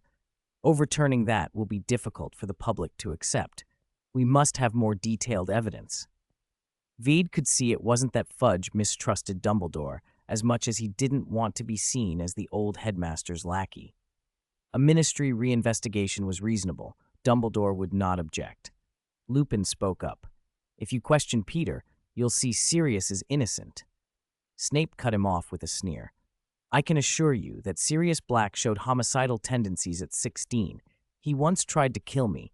He could well have sided with you-know-who along with Peter. Any later conflict might just be an internal dispute among accomplices. He aimed a venomous look at Lupin, but held back whatever other accusations he might have in Dumbledore's presence. "Severus," Lupin began, angry. "Locking an innocent man in Azkaban is not justice." "Innocent?" Snape's mouth curled. "Sirius Black is far from innocent." "All right, gentlemen," Fudge interjected, eager to mediate. "No need to argue. The Ministry will conduct a careful investigation. We will not wrong the innocent, nor let the guilty go free." That calmed the pair, if only outwardly. "Thank you, Minister." Snape hissed like a snake, his voice full of promise. "I'll await the trial's outcome." His words carried an implied threat that if the Ministry failed to punish sufficiently, he would take his own measures. He pushed open the door and strode out without another word. Fudge left with Pettigrew in custody, the Weasleys, and Lupin. Only 2 Aurors remained to take statements from Veed and Ron. With Lupin as the nominal leader of the incident, Veed's role had been limited. He was, effectively, a tool who'd done what he was told. He simply recounted how he'd caught the rat and explained his connection to Lupin. The female Auror signaled he could go.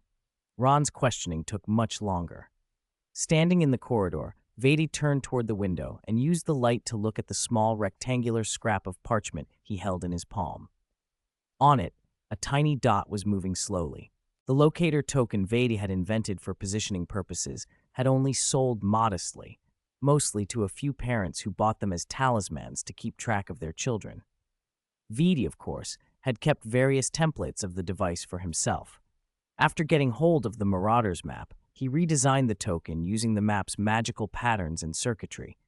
The new version was smaller, showed positions more accurately, and masked its magical signature far better. When they captured Peter Pettigrew, Veed used an adhesive charm to stick a tiny locator token to the back of the man's head. He had shrunk the token with a reduction charm so small that if Pettigrew turned into a rat, it would probably be mistaken for a speck of dust stuck to him. With it, Veed could monitor Pettigrew's location at all times. To Ron, Percy, and the others, handing Pettigrew over to the Ministry of Magic seemed like the obvious solution. Veed disagreed. His earlier decision to capture Pettigrew with the Weasley twins rather than going to Dumbledore or Professor McGonagall had come from the same place: distrust. He did not trust the Ministry's competence, nor its integrity, and certainly not its responsibility. He also distrusted Dumbledore's willingness to act decisively. Dumbledore, one of the world's most powerful wizards, had a habit of self-restraint. Although he could have crushed Fudge and Umbridge with one hand, in the story he tolerated their absurd decrees that constrained his authority and persecuted teachers and students. Since Harry's second year, the Ministry had repeatedly intruded into Hogwarts, arresting people under high-sounding pretexts. Dumbledore had been forced off school grounds more than once and later slandered as senile. Dumbledore preferred to nudge things into place from within the rules rather than overturn tables outright. Under Dumbledore's influence, most of the faculty, McGonagall, Flitwick, Sprout, and the rest, adopted the same approach.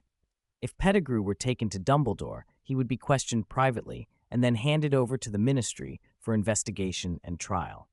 Dumbledore might hope for a certain outcome, but he would not publicly coerce the Ministry to rule his way.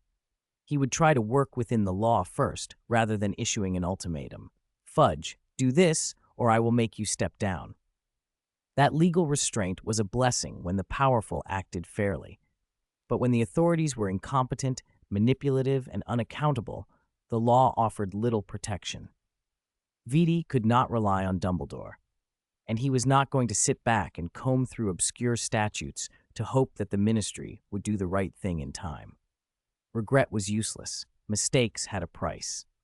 The next day at the Umbrella House gathering, Harry told everyone the whole story, while Fred and George added details.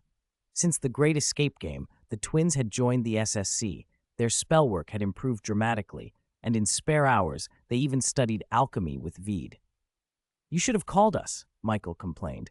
"We would have helped." "You can't get into the Gryffindor common room," Veed said. "Besides, for something like this to succeed, it has to stay secret.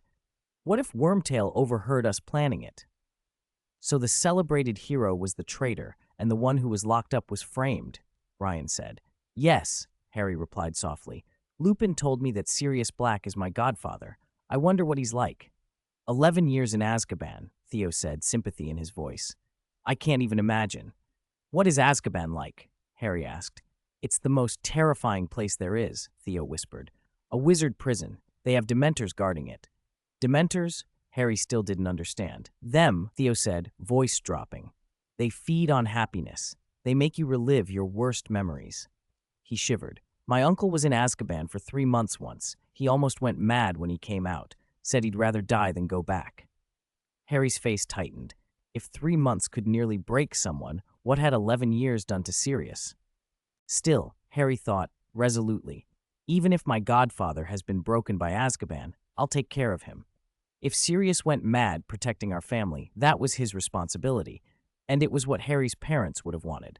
For days after, Ron fell ill at the mention of Scabbers. Finally, Harry asked Lupin to buy Ron a replacement, an owl as compensation. The bird was beautiful, eyes gleaming like pearls, feather tufts like pointed cat ears, mottled brown and yellow feathers like a leopard's. Ron was instantly delighted and spent the day proudly showing it off. Harry, too, was happier. He was counting the days until he could see his godfather freed. That weekend, Marchione had to postpone a meeting with Vedi for work, so Vedi and the others went to Hogsmeade through the vanishing cabinet and stopped at Lupin's. The photo had been rehung on the wall, but this time Pettigrew's face was covered. Sirius, revealed at last, was handsome in a rugged way, dark hair falling messily over his brow, a striking pair of smiling gray eyes. His eyes are gray like yours, Michael said in surprise. Yeah, Veed said, surprised too. Harry kept looking at the picture, a silly smile coming to his face. Lupin watched him, smiling but with worry lurking at the edges. What's wrong? Veed asked. I don't know, but something feels bad, Lupin said. I asked to visit Sirius and was refused. There are rumors. Rumors? Michael echoed. One theory going around. Lupin lowered his voice. People are saying Sirius and Peter both served Lord Voldemort. When James and Lily were killed, they put the blame on Sirius, and Peter went into hiding to wait for a chance. 11 years later, Peter reappears and now clears himself, and suddenly that's supposed to make Sirius look guilty, a Death Eater framed and ready to return to Voldemort's service. Veed stared for a moment, then laughed, half in admiration, half in scorn. What imagination! Did they even consider that both of them couldn't have escaped back then? It's absurd, Lupin said, but the worst part is the Ministry seems to be endorsing the idea. Who's saying that? Michael demanded. Fudge, Lupin said bitterly. He was deputy minister in the Department for Magical Disasters and was among the first on the scene after the murders. He testified that when the bodies were found, Sirius was standing there laughing wildly, still laughing when he was arrested, like a madman taking revenge because his master had failed.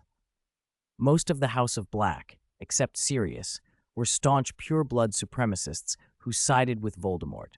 A younger black brother even joined the Death Eaters willingly. Fudge doesn't believe Sirius could be innocent. He thinks if Sirius were released, he'd go back to you-know-who's side and help him rise again. Doesn't the Ministry always say you-know-who is defeated? Veedy asked. They say it publicly, Lupin answered. But Fudge is careful. He frames it as a possibility, and the moment you seriously consider that possibility, it makes your skin crawl. Nobody wants you-know-who back except his followers. Given that, Michael observed, the trial could go badly. If they wanted to be particularly cruel, they might pressure Pettigrew to give testimony against Sirius, Lupin said, growing paler. He looked heavy with thought. Veed, about what we prepared earlier. Vida thought a moment, then nodded. I had planned to hold off on releasing the news, but maybe now is the best moment. Lupin's tense expression eased. I thought your preparations were overkill, but I'm glad you did it. What else did you arrange? Michael asked. Found a few reporters, getting ready to make a splash, Vida said. If they waited until the Ministry's public trial, the fallout might discredit Fudge more effectively and help push him out sooner. But it would introduce more variables. And Fudge, while publicly obsequious, could be ruthless in silencing trouble. If things turned desperately against him, he might have Sirius and Pettigrew killed together. Prisoners suddenly suicide under vague circumstances were not unheard of, and Fudge could always find scapegoats. What could Dumbledore do then? Break into the ministry and kill the minister? That was why Fudge felt he could provoke Dumbledore with impunity. Veed didn't wait to return to Hogwarts before contacting Marchione. Early the next morning, Marchione mailed several newspapers to Veed, from France, the United States, Germany, New Zealand, Italy. In the wizarding world, geographical distance meant little. News crossed borders instantly. The mainstream British papers couldn't stand someone else stealing their front-page headlines. On the third day, the Daily Prophet ran a splash headline in huge type, "Hero or Traitor." 11 years later, Peter Pettigrew's crimes exposed. Two large photographs dominated the front page: Sirius Black, gaunt and disheveled, and Peter Pettigrew, bald, round-faced, and cowed.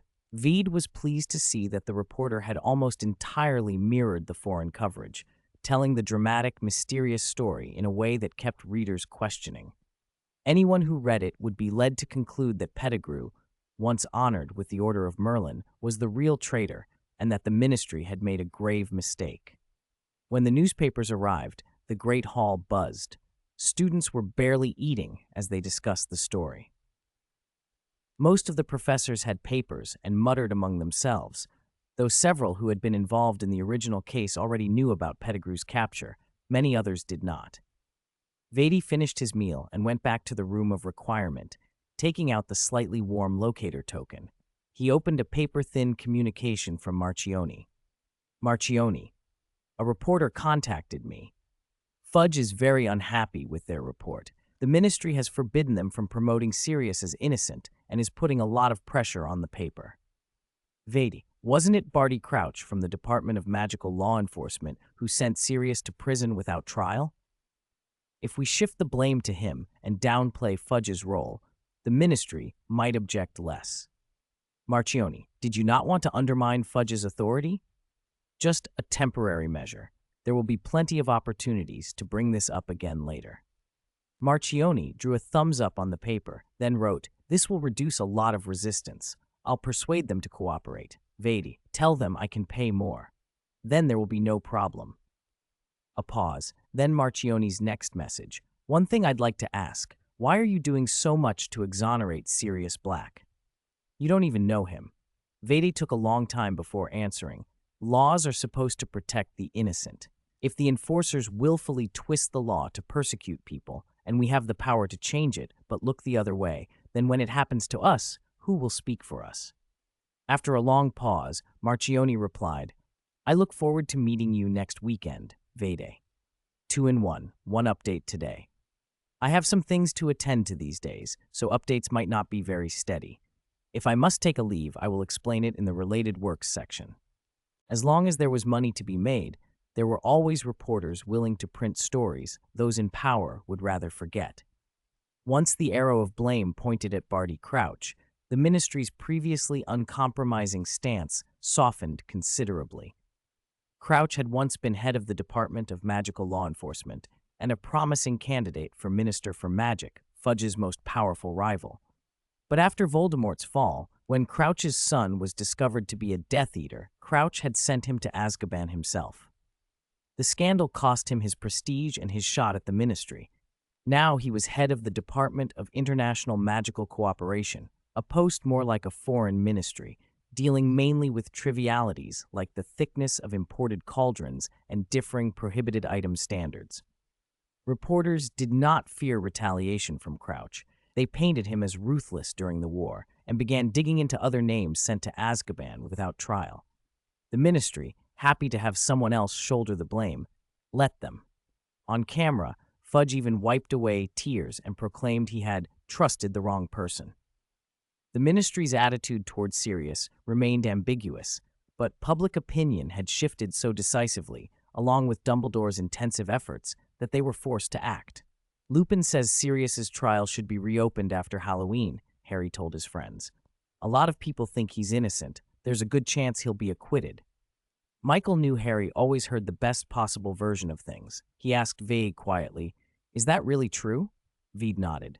This time, yes. Only a small faction in the ministry insisted Sirius remain locked up. Most folk were indifferent. Marchione had told Vade that many prisoners in Azkaban went mad within weeks, barely able to form a thought.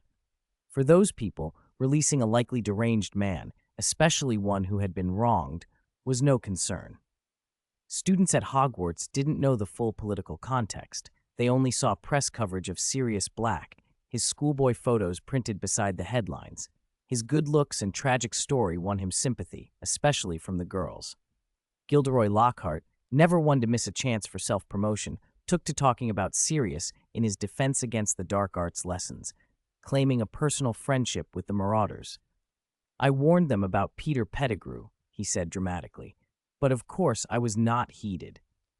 Back then I was as young as you," Lockhart sighed to adoring, teary-eyed girls. "If only they had listened to me, who knows what might have been different." Ron rolled his eyes at Harry. "Don't take him seriously. You know Lockhart's a prat." "But he's written so many books," Harry protested. "Maybe he's observant." After they had finished their homework, Harry messaged Lupin. "Gilderoy Lockhart?" he typed. A long pause, then Lupin's reply, "Who is that?" Harry copied Lockhart's boastful stories into the message window. When Lupin finally responded, it was with a string of blunt remarks. Lockhart was famous not for insight or magic, but for ridiculous stunts, boasting about finding the Philosopher's Stone, trying out for Quidditch and falling off his broom, carving his name in enormous letters on the Quidditch pitch. In later years at school, Lupin and his friends had been busy with Slytherin rivalries, the Marauder exploits, and the general war. They'd had no time for a self-promoting Ravenclaw. Lupin's tone left no doubt. He didn't want to be associated with Lockhart. Michael grinned at Harry. "He doesn't like him. Mention him less." Harry let go of any hope that Lockhart might be worthwhile and changed the subject. "Hey, do you want to go to Nearly Headless Nick's Death Day party? It's on Halloween." Silence, then. "What party?" Michael asked. "Who's Nick?" Padma added.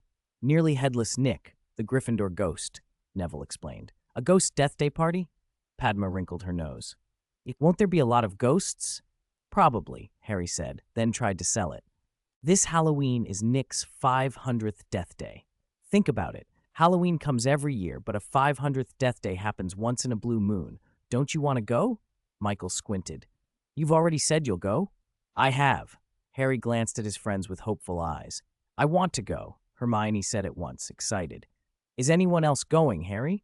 Or is it just you and Hermione?" Theo asked. "Ron promised he'd come," Harry said. Neville hesitated, then offered, "I'll come too," and looked like he regretted it as soon as he spoke. Harry seized the chance. "Great, then it's settled. What about the rest of you?" "No," Veed shook his head. He had no taste for whatever ghostly fare might be served. "Of course we're going," Fred announced. "Ghosts! You can't see them anywhere else at school." George nodded, and Harry felt better, then noticed the others. Theo gave Ryan a smile. "We're not going either," he said, "but I'll save you dinner." "What do you mean?" Harry asked, a bad feeling rising. "Does a Death Day party not have food?" Theo was diplomatic. "They probably have only ghost food." Harry turned pale. "Should I not have agreed to go?" "We can't back out now," Padma said, pleased. "Once you say it, you have to keep your word." Hermione nodded. "A promise is a promise. Besides, a party isn't just about eating." Michael shrugged. "It's a rare opportunity." "Then do you want the chance?" Neville asked nervously. "I'll pass," Michael said firmly. "Dress warmly," Vede added. "Where ghosts gather, it will be cold." Halloween came around in a blink. In the evening, the great hall was hung with candles and bats. Giant pumpkins became lanterns, fairies fluttered on vines, and tiny wands sent showers of colored starlight across the chamber. The house tables were groaning with dishes, many of them unusual even for Hogwarts. Michael took 2 pieces of crispy fried cheese and, after a few greedy mouthfuls, put 2 more on his plate. If Harry and the others knew how much good food was here tonight, they'd be jealous, he told Veed. "They're probably regretting it already," Veedy said, spearheading a French lamb chop. "Ghost food is all rotten." "Don't say that while you're eating," Michael muttered. A skeleton dance troupe performed during dinner, pale bones clacking as they moved in cheerful, eerily graceful sync. They scattered into piles of bones only to reassemble and keep dancing. The audience clapped and whooped. Only Professor Snape kept his customary scowl. Everyone else was delighted. Lee Jordan and a dark-skinned girl leapt onto the stage and danced with the skeletons, raising the hall's energy even higher. When dinner finished and everyone drifted back to their common rooms, Veed spotted Harry and his group returning from the dungeons. Fred and George still wore grins.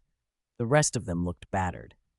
It was horrible, Ron groaned. Maggoty, rotten, everything made me sick.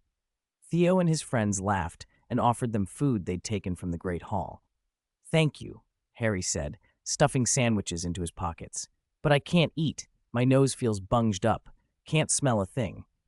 They split up outside the hall and made their way to their respective dormitories. Best Halloween ever, Michael declared on the walk back. Padma hummed the Skeletons tune. Last year was good too, until the troll ruined things. You weren't there for the aftermath, Michael teased. Padma smiled at him. Veedy let them walk ahead and went back to the Ravenclaw common room. He took out the gifts he'd bought for the house elves, transforming masks, tucked a note of blessing with them, and left them on the table for the elves to find at night. Although Veedy was on good terms with several house elves, they still followed their own rules and rarely appeared unless summoned. He stood at the window for a while, watching the castle grow quiet. Students settled for the night. No screams, no petrifications, no chaos, just the peaceful, contented school life he hoped for. Veed smiled. The day after Halloween, after afternoon classes, Vade received a note from Professor Sprout. Come to Greenhouse 3 after dinner. He went as soon as he could. Inside, the mandrakes swayed gently in their pots. Professor Sprout smiled. Though they aren't fully mature, their leaves can be used now. A purple tendril tried to loop around her shoulder, but she brushed it away lightly. That's wonderful, Veed said, so you can use them to practice becoming an animagus. Professor Sprout said, I could have let you start a week ago, but I didn't want you to miss the Halloween feast. Thank you, Professor, Veedy said gratefully. It's a long process, she warned, producing a large pair of scissors and sorting through the plants. You should know it's normal to fail 2 or 3 times in animagus practice, especially at the first step. She explained the exercise. For a month, he must keep a mandrake leaf in his mouth. No swallowing, no taking it out. He must learn to speak, eat, and sleep with something the same size in his mouth so the feeling becomes familiar. If you fail, you start over, she added. Today we'll choose the leaf. Get used to it before the full moon. Practice now will help you avoid mistakes later. She held out the scissors with a smile. Pick a leaf, Vide. A grown mandrake's leaves were longer than an adult's palm, so holding one in your mouth was out of the question. Only the smaller, tender leaves could be used, but if they were too small, they could be swallowed. Ideally, Professor Sprout said, it should cover about 1/3 of the roof of the mouth without touching the teeth. She passed on the hard-won tips of her predecessors. The curve of the leaf matters too. The more it hugs the palate, the more likely it is to work. Under her guidance, Vedi picked a leaf. Professor Sprout then selected 5 or 6 of similar size, soaked them in a bluish-green herbal liquor to neutralize the mandrake's inherent magic, cast a preservation charm, and handed the leaves to him. Use these to practice before the full moon. This many? Veda asked, surprised. The full moon was only 6 days away, roughly 1 leaf a day. The beginning is always the hardest, she said with a smile. If you don't use them all up by the full moon, that's success in itself. Afternoon, Vedi. The small hunter burst through the office door and said in a low, hoarse voice, You're late. Vede held up his palm, fingers splayed, a silent 5. The hunter actually understood and frowned. 5 minutes is still late. Vede waved his wand. A string of golden words shimmered in the air. Something happened at lunch that delayed me. Just then, Professor Mori came out from inside. Vede asked, Has Jerry become livelier? Jerry was Professor Mori's nickname for the hunter. That's the miracle of life alchemy, Mori said with a smile. Unlike the rigid pieces in wizard chess, he'll grow, take in new knowledge, and his personality may change. Vede sighed. It's like creating a real living thing. That's why it's so fascinating, Mori glanced at him. What's wrong with your voice? I'm practicing animagus, Vede replied. I have a mandrake leaf in my mouth, so speaking isn't convenient. He had already ruined 2 leaves on the very first day. One had been bitten by accident while answering a question in class. A fierce bitterness filled his mouth and lingered for hours. The other had been destroyed during dinner. He'd tried a sticking charm to glue the leaf to his palate, but it made him choke. Stuck to the tongue, the leaf interfered with swallowing and speech and was more easily damaged. Holding a thin leaf in place without tearing it was not like keeping a candy in your mouth. Candy could be melted or chewed. A leaf had to be guarded like a fragile thing.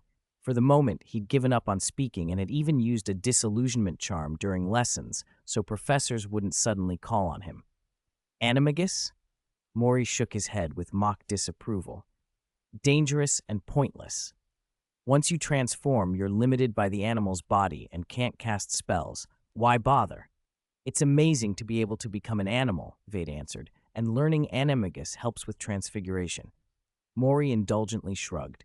Have it your way. You always want to learn everything. Have you heard of Ouagadougou, Vide? Yes, the African school, the largest of them all. I haven't studied Animagus myself, but I know wizards from there. Maury smiled. They excel at wandless magic and Animagus. Many of their students can become elephants or cheetahs by 14. I can borrow you some notes. Thank you, Professor. Don't thank me yet. Maury put on a mock stern face. If you turn into a slug, just don't cry at me, all right? Vidi laughed. He knew that even though Maury pretended to disapprove, he would support him. If it had been Professor McGonagall, things would have been different. It's too dangerous, Mr. Gray, McGonagall would say, voice stern. This is not the sort of magic you should dabble in at your age. Or perhaps, Mr. Gray, what is your Animagus form? A wizard's Animagus must be registered with the Ministry, otherwise it's illegal. McGonagall was upright and exemplary. As a teacher, she was flawless, but she tolerated little rule-breaking. Vidi often kept certain things from her. All right, enough chatter. Let's continue with today's practical. Maury asked, You finished the homework I set last time? Vedi nodded, set his satchel on the floor, and tapped it with his wand. The bag expanded into a huge wardrobe. From within, a pumpkin carriage clattered out, unhitched and unguided. Its door opened on its own, and it only moved when the two of them stepped inside. The carriage rolled along a white path lined with stately armored sentries, and two cats tumbled playfully in the grass. They moved with the liveliness of real creatures, but with the slightly mechanical air of artifice. Broad brooms swept by themselves, swish, swish, and a dustpan hopped alongside, spilling its load as it went. A broom nudged it back and set it upright before turning to sweep again. The carriage stopped at the edge of a wood, where a white table and two high-backed chairs sat beneath a banyan tree. A round-bellied teapot bowed politely. 2 cups sprang up from a saucer and hopped onto the table. The teapot poured black tea, and steam puffed from its spout as though it were singing. Professor Maury lifted his cup, drank, and set it down. The teapot hurried to pour more, but Maury waved it off. Vade waved his hand, and a small bird landed on his palm. The bird pecked at the rim of the empty cup. Clear water welled up from the cup's bottom until it was full again. Maury looked satisfied. Not bad. You built that in just 2 weeks. He was quietly pleased, but kept his expression measured. It's difficult to marry alchemy constructs with magic, and doubly so to stabilize a magical rune circuit so the thing can cast aguamenti. Vade stroked the bird's head. Luckily, it finally worked. Next, you can try linking 2 rune circuits, Maury said. Today we'll discuss compatibility and conflicts between alchemical materials and magical spells. 1 in 56, case retrial. A dark gray slimy body wriggled through the damp, gloomy farmland where the heads of spinach and cabbage towered like small castles. It moved slowly among the leaves, avoiding the thin light at the horizon.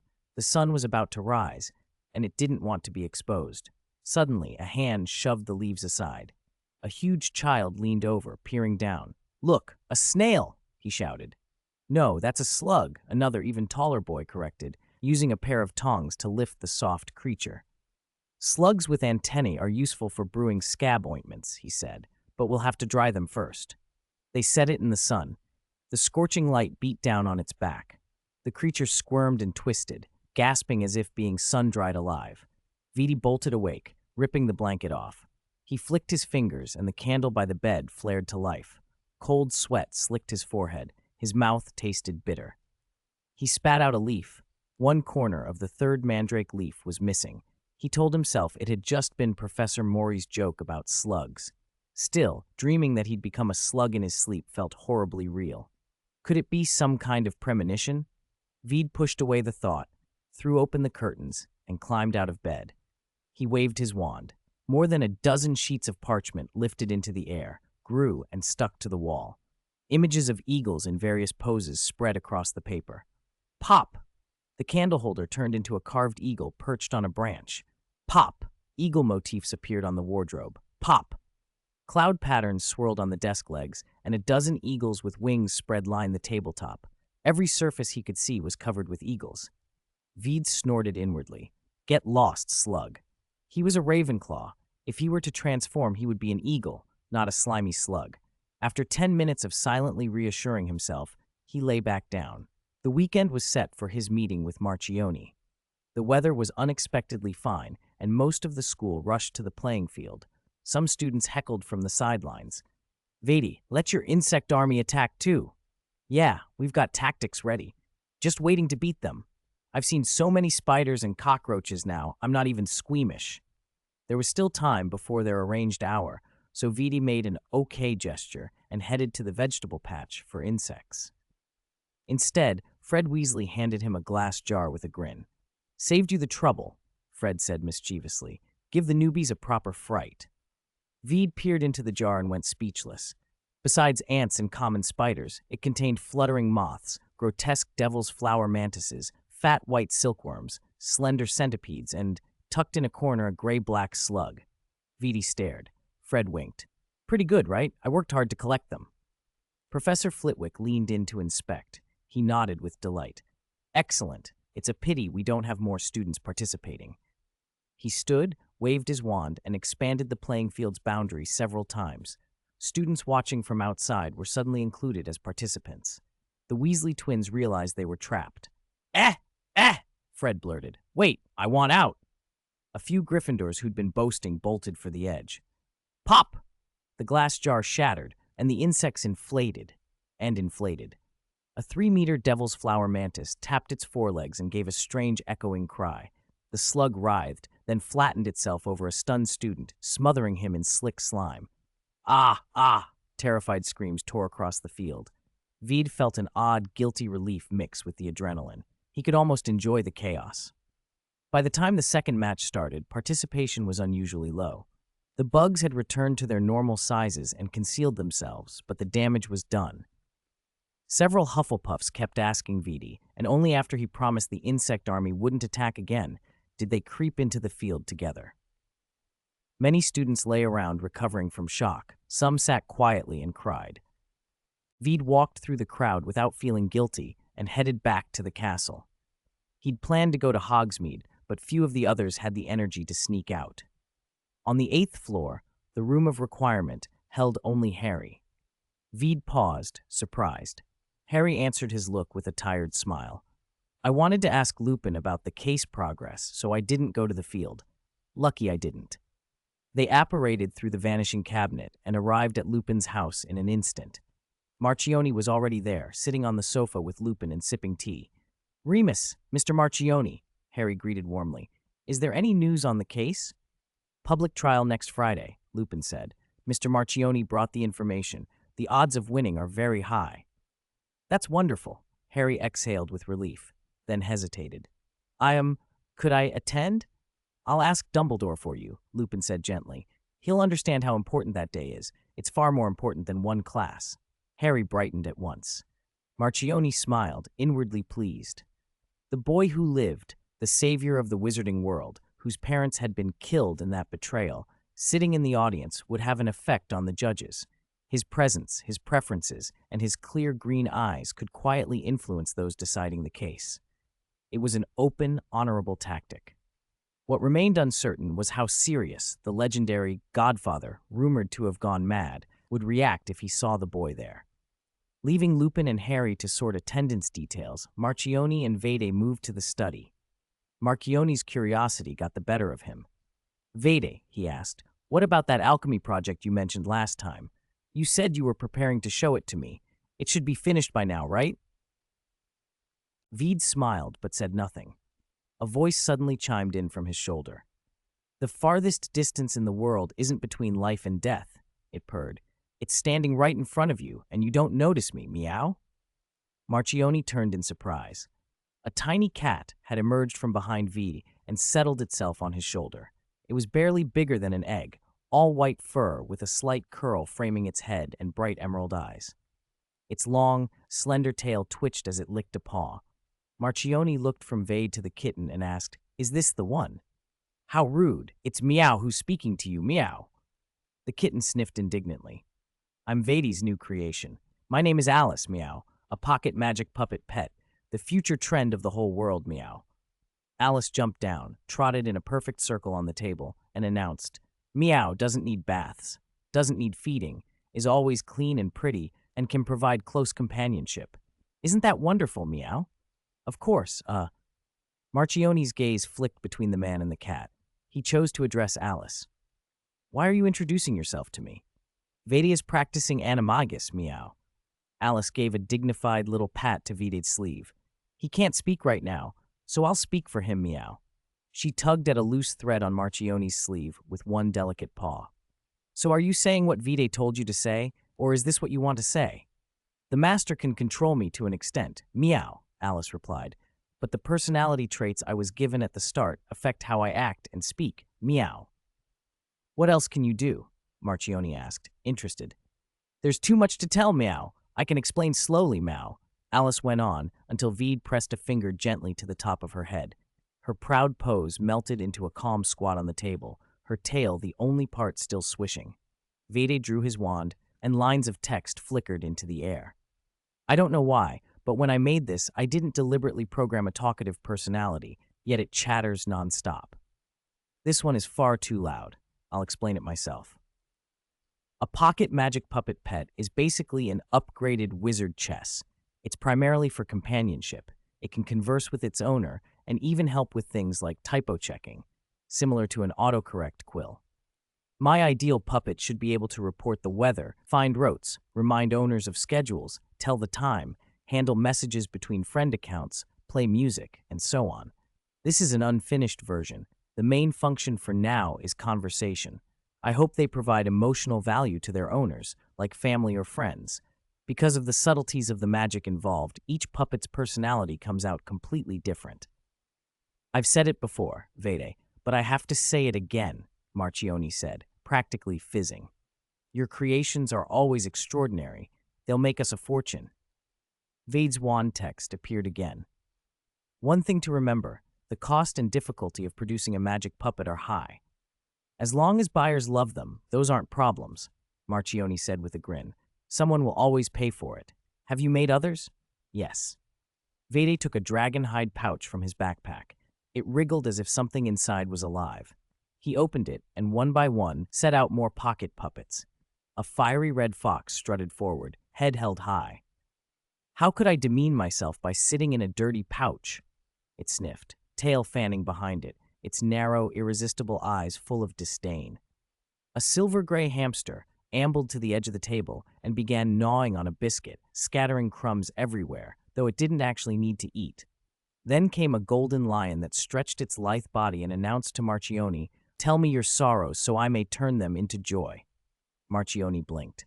Finally, a handsome black panther padded up with a bright red rose between its teeth, dropping it at Marchione's feet in a flourish.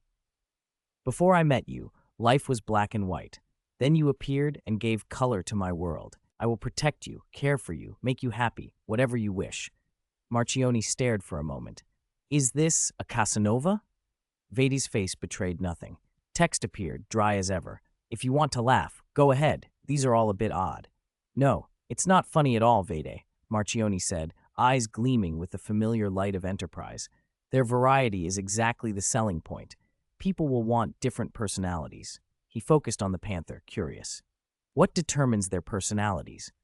Vede considered, then the wand text replied, "I don't know. Maybe it's subconscious thoughts during the mind infusion, or an idea that came up while creating, or perhaps it's influenced by the materials and appearance. Without many experiments and comparisons, we can't be sure." "That's a pity. We can't mass-produce identical puppets," Marchione said thoughtfully. "But unpredictability could be marketed as uniqueness.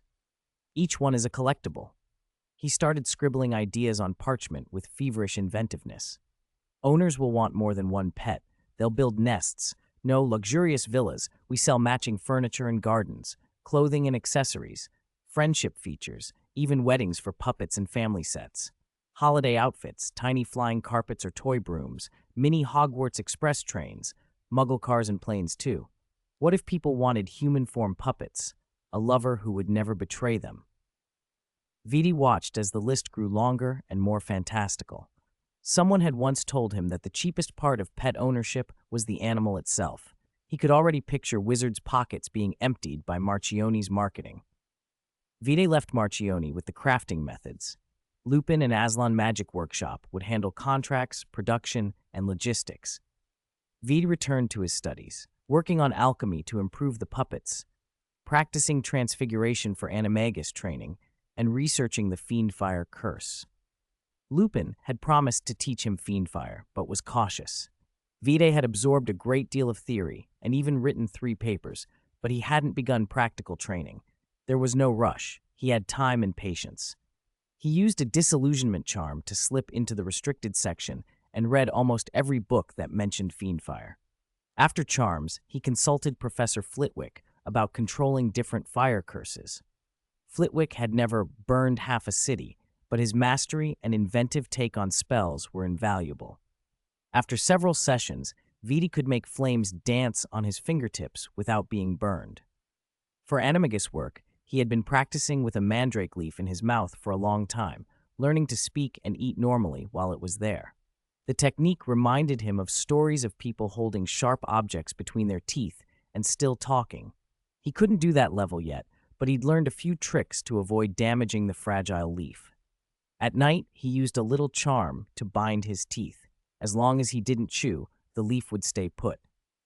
When the full moon came, he had prepared everything. Professor Sprout had cut the particular leaf he would use and watched as Vede placed it gently in his mouth. The bitter sap spread across his tongue. "I've asked the kitchen to prepare liquefied food for you," she said. "You'll have to bear with it for a while. Avoid anything that needs chewing and try to drink as little as possible. You can try repeatedly," she added, "but the first attempt must be approached believing you will succeed. Pay attention at all times. The process is very trying. Many people, having failed once, refuse to try again. Although I believe in your will, I hope it goes smoothly and you don't suffer unnecessarily." Vede smiled and replied softly, "Thank you, Professor." Also, this month when you can, try not to speak," Professor Sprout added, patting his shoulder. Time went by. When Friday arrived, Vede woke and checked the leaf in his mouth. No bitter taste. He washed with peace of mind. A bowl of fragrant minced meat porridge and a glass of oddly colored vegetable and fruit juice were waiting on the table. He ate and drank quickly, then flew his broom to the room of requirement. Fred and George were already in the alchemy lab there, busy as always. After borrowing the Marauder's map from the twins, the 3 of them had begun studying alchemy together. Michael and others had meant to join, but after a few days of ancient runes, Michael had given up and removed it from his electives. "Thanks for the reminder, Vidi," he said gravely. "Next year I will absolutely avoid this subject." Harry, Neville, Theo, and others nodded. Hermione merely rolled her eyes and returned to memorizing the runes dictionary. The Weasley twins weren't master runesmen either, but their enthusiasm for alchemy and their knack for creative shortcuts often inspired Vede. They'd returned the Marauder's map to the twins a few days earlier, but Fred and George declared it shouldn't belong to just them and stored it in their umbrella house. "Anyone who wants to sneak out or have an adventure, use it," Fred told everyone, adding, "But remember our principle. I solemnly swear that I am up to no good," the twins finished together. Harry and Michael applauded. Hermione scowled and warned, "If a professor catches you, points will be deducted from your house. I hope you remember that." Somewhere in the castle, the twins had started calling Hermione Little McGonagall, a name that leaked out. Hermione heard it, and to everyone's surprise, took it as a compliment. The map itself was a different matter. It contained spells tied intricately to Hogwarts and probably used rare materials, making destructive analysis impossible. Lupin could help with the spell work, but the twin creators, James Potter and Sirius Black, had likely contributed exotic components that even Lupin barely knew. So Vidi and the twins shifted focus to something more tractable, repairing a two-way mirror. When Vidi checked his watch, it was time to leave. He said goodbye to the twins and made his way to Professor McGonagall's office. Lupin and Harry were already there. Both men typically didn't fuss over their appearance, but today they were immaculate. Hats, ties, cufflinks, robes without a speck of dust. It was the day of Sirius Black's trial, and they were about to depart for the Ministry of Magic. When Vade stepped into the room, Harry, who had been sitting, sprang to his feet. "Vede's here. Is it time to go?" It was a cold, damp November afternoon. A thin film of sweat had appeared on Harry's forehead. Professor McGonagall glanced at the clock. "There's still an hour until Sirius Black's trial," she said. "But I suppose you lot don't have the patience to wait here, so perhaps we should leave early." Seeing the look on Harry's face, she softened her tone. "That said, Mr. Potter, realistically, I still don't think you should attend the trial." "Professor," Harry looked at her, wide-eyed. McGonagall sighed. "Remember what I told you. There may be people in court who say things meant to provoke you. It's rhetoric. Don't take it to heart. Be restrained and polite." "I understand, Professor," Harry said, though his attention had already shifted to the ministry. McGonagall seemed on the verge of hugging him, then stopped herself. She produced a pouch of flu powder. "For today only, my office is connected to the flu network. You all know how to use it, yes?" "Of course. See you later, Professor," Remus said politely. He took a pinch of flu powder, tossed it into the fire, and clearly announced, "Ministry of Magic Atrium." The flames roared, and he vanished. Harry moved forward impatiently and sprinkled some powder of his own. "See you in a few hours, Professor," he told her. "Also, my transfiguration homework is finished." McGonagall looked at him with a mixture of tenderness and worry. "Very well, and Mr. Gray," she addressed Vede. "Although I am a Gryffindor, I must say some of us are easily swayed by emotion. If the outcome of the trial is not what we hope, I expect you to help keep the others calm and level-headed." "I will, Professor," Vede answered. He stepped into the green flames. As they curled around him, his thoughts drifted. Both people on trial today had once been Gryffindors. Both had been McGonagall's students. Both had mastered the animagus form early and must have been exceptional in transfiguration. That should make the professor both proud and heartbroken. She would have wanted to attend, but as headmistress, and with Dumbledore away, she had to stay at school. A smaller, practical thought flitted through his mind. The two-way mirror. Professor Mori had explained the construction principles to him. If he could convert the mirrors from one-to-one to one-to-many, they might be able to broadcast live throughout the magical world. It was tempting, especially with Sirius Black's trial drawing so much attention. They arrived in the Ministry Atrium, a vast hall of peacock blue bricks, the golden ministry sigils slowly shifting across walls and ceiling. Fireplaces were set into wooden panels, and wizards kept appearing and disappearing. The hearth they used was marked with a small sign, "Visitors." A young, plump witch sat behind a desk in light blue robes and looked up listlessly. "Please sign in here," she said. "Hello," Remus replied. "Remus Lupin, Harry Potter, Vede Grey, we're here to observe the Sirius Black trial." The witch's eyes flew wide. She ignored Remus entirely, staring at Harry with open astonishment. "You're Harry Potter." She took a sharp, excited breath and then, after a stunned second, jumped up and thrust both hands toward him. "Mr. Potter, I grew up hearing your stories. It's an honor to meet you." Harry shook her hands awkwardly. Hello. I'm Louise Wenger," she babbled, nearly tearful with excitement. "It's such an honor. I actually get to shake your hand." Remus cleared his throat. "We're here for Sirius Black's trial." "Oh, of course. I nearly forgot." Louise clapped her hands together and hurriedly ushered them toward the back of the atrium. "Guests have to go through security and register their wands at the desk. Mr. Potter and your companions won't have any trouble, of course, but rules are rules." Behind them, green sparks spat from another hearth, and a man and a witch stepped out. When they prepared to sign in, the desk behind them was empty, and they froze in the middle of the atrium, uncertain. Vade nudged Louise. "Other wizards have come out of the fireplace. Is it all right to leave them waiting for a moment?" "That's fine," she waved off, breathless. "I can make them wait a bit." Then she turned back to Harry, effusive again. Mr. Potter, I heard you were sorted into Gryffindor, like your parents. How are you finding school? I heard you grew up in the Muggle world. What was it like? Veed let Remus answer with a helpless shrug, while Louise rattled on until they reached the security desk. She finally stopped to pull a dozing wizard forward and instructed him to perform the checks on them. "This is Harry Potter," she said, lowering her voice but still brimming with excitement. "Please be polite." The wizard blinked awake and bowed hurriedly. "Hanson," he said, thrusting out a hand. "Honored to meet you, Mr. Potter. 159, the third interrogation room." Hanson wasn't the only one at the security desk. Several other wizards were nearby. When they heard Hanson mention Harry, they rushed over to shake his hand. "After so long at school, I almost forgot how many fans you have across the British wizarding world," Veed sighed, glancing at Lupin. "We won't be late, will we?"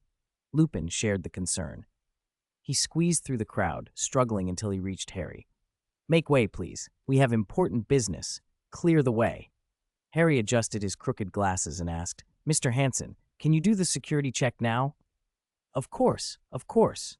Hanson produced a thin golden rod and scanned each of them from top to bottom, much like an airport metal detector. Then he had Harry rest his wand on a brass contraption that looked like a scale. A strip of paper hissed out a moment later. 11 inches holly phoenix feather, in use for 1 year, correct? Hanson asked. "Yes," Harry replied, feeling like an exhibit in a menagerie as onlookers watched and smiled kindly. Hanson beamed. "Very well cared for. Mr. Ollivander would be pleased."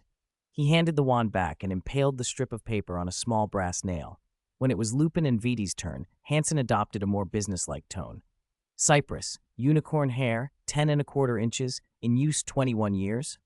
"That's right," Lupin confirmed. "And aspen, unicorn hair, 12 inches, in use 1 year. Hanson glanced at Vidi and with a friendly tilt added, "Are you a Hufflepuff? I'm Hufflepuff myself." "No," Veed said. "Ravenclaw." Oh, Hanson's smile froze, but when he turned back to Harry, his enthusiasm returned. "Mr. Potter, where are you headed? I can show you the way." "No need, Hanson. They're with me." Before anyone could react, Arthur Weasley pushed through the crowd, slipped an arm around Harry's shoulder, and shepherded the three of them toward an open gilt gate. "You're a bit late, Lupin," Mr. Weasley said. "Sorry, Arthur. The Ministry folk have been a bit overexcited." Lupin smoothed his rumpled clothes and kept Vidi close as they moved forward. A shower of colorful paper airplanes darted past them like a murmuration of bright birds. They passed through the gate into an elevator alcove with at least 20 lifts. People filled the small hall, waiting for an elevator. "Hello, Arthur," someone called. "Is everything going smoothly at work?" Mr. Weasley nodded. "Apart from a muggle who nearly had his nose bitten off by his own teacup, everything's fine." They took an elevator down into the bowels of the Ministry. "Dumbledore's already here," Mr. Weasley murmured to Lupin, "and a busload of foreign reporters. Fudge wanted to hold the interrogation in courtroom 10, but with all the press, they moved it to courtroom 3. Lupin exhaled. "That's better. Everyone told me to tell you, stay calm, all right? No matter what happens in court, the one who loses their temper loses the case." Mr. Weasley's voice was earnest. "I understand." Lupin clenched his hand once, twice, keeping his voice steady. "I won't let the court be disrupted." "That's good." Mr. Weasley relaxed. Veed and Harry looked at Lupin together.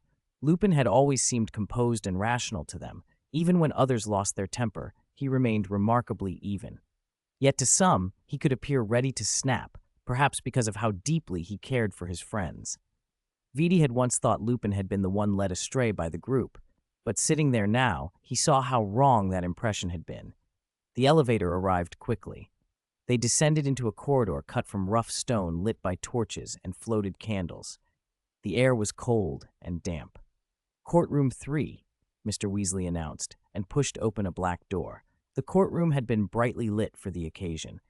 Rows of rising benches on either side were nearly full. The room buzzed with conversation. In the front row, a dozen reporters hunched over heavy cameras and notebooks. One woman stood out, gold curls, jewel-studded glasses, and an outrageously fluorescent pink dress that seemed at odds with the solemnity of the courtroom. The other reporters instinctively kept their distance from her. Mr. Weasley guided them up the narrow side stairs to the topmost row and found a few empty seats. As they settled, a chair next to Vede creaked under someone taking it. Vide looked up. The man beside him had a frightening presence.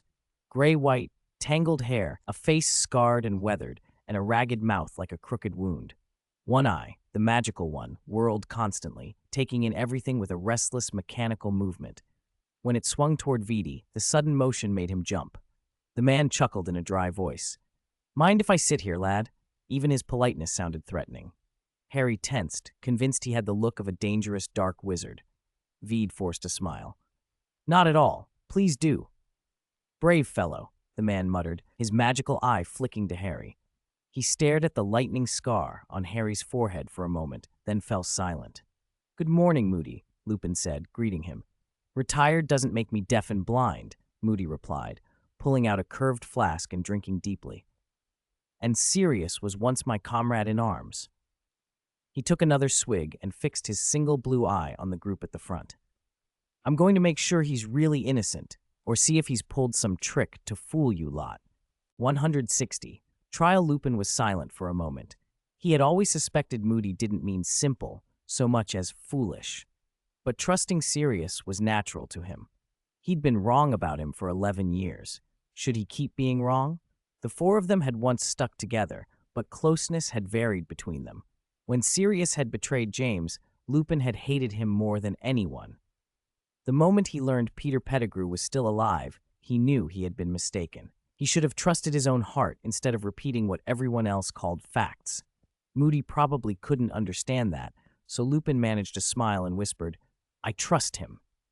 Harry forced his courage and, staring up at Moody's grim face, said, "I do too." The magical, rotating blue eye fixed on him, and Moody's real black eye flicked to Harry as well. Harry's palms were sweaty, but he insisted, "I believe the godfather my father chose for me is not a traitor." Moody laughed. For once it wasn't mocking. "Kid," he muttered. The room fell suddenly still. The side door of the courtroom opened, and several wizards entered. Minister for Magic Cornelius Fudge, a gray-haired witch wearing a monocle, and a stern-looking man with lion-like hair. They took the high stools in the center. Over a dozen others in magenta robes filed in and sat to either side, all solemn and authoritative. Every sound stopped. A crisp rap heralded the gray-haired witch's voice. "Bring in Sirius Black." Lupin leaned forward, white to the lips, hands gripping the back of the chair in front of him. Harry stood up without meaning to. Moody set his flask down and planted both hands on his cane. A small door in the corner opened. A buzz ran through the crowd. Two Dementors, huge cloaked beings, floated in, their scabbed, reeking hands gripping the arms of the man between them. The capes stirred as if alive. The room chilled. Even at that distance, Harry felt his hands and feet grow numb. Many in the room looked disgusted and afraid. What is that?" Harry asked. "Dementors," someone replied. He showed little reaction. His occlumency had improved, so the Dementors didn't affect him much. So that's what Dementors were, Harry thought. He'd heard that many Azkaban prisoners went mad. Seeing them now, he understood why. They led the man, Sirius, forward. He hung his head, hair filthy and matted, skin waxy and white, his body emaciated beneath ragged clothes. Shackles bit into bony ankles, iron chains dragged and clinked. Lupin stared at him, expression tight, his hands shaking. The Dementors set Sirius in the central chair. Chains on the armrests flashed a cold gold and snapped tight, wrapping around him like coils. The Dementors drifted back out, bodies like black smoke, and a collective relieved sigh went through the room. Reporters craned forward, snapping a flurry of photographs. Among the front row officials, only Dumbledore remained composed. The others showed clear displeasure. The knock came again, and the reporters, their cameras put away, picked up quills, excitement still in their faces. "Record," the gray-haired witch said in a cold voice. The trial of November 14th, reopening the case against Sirius Black for defecting to you-know-who, revealing the residence of James and Lily Potter, and after the fact, causing 13 deaths. Prosecutors, Minister for Magic Cornelius Oswald Fudge, Head of the Department of Magical Law Enforcement, Amelia Susan Bones, Head of the Auror Office, Rufus Scrimger.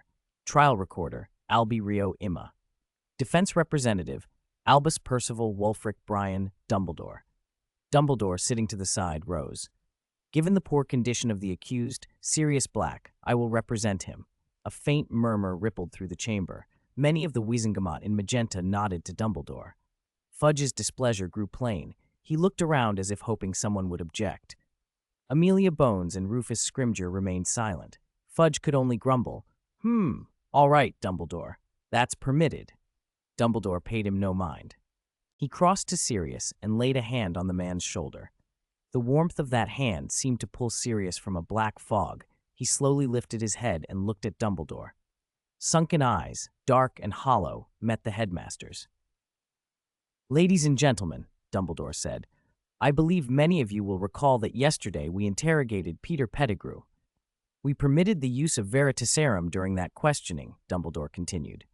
"Given the time elapsed since these events and the case's complexity, we allowed the potion." At the name of the potion, Sirius froze. A flicker came into his eyes, and he stared at Dumbledore.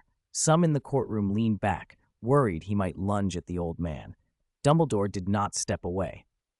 "Under the influence of the potion," Dumbledore went on, "Peter Pettigrew confessed fully.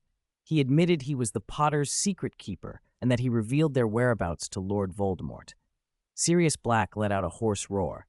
"Peter Pettigrew? He's alive?"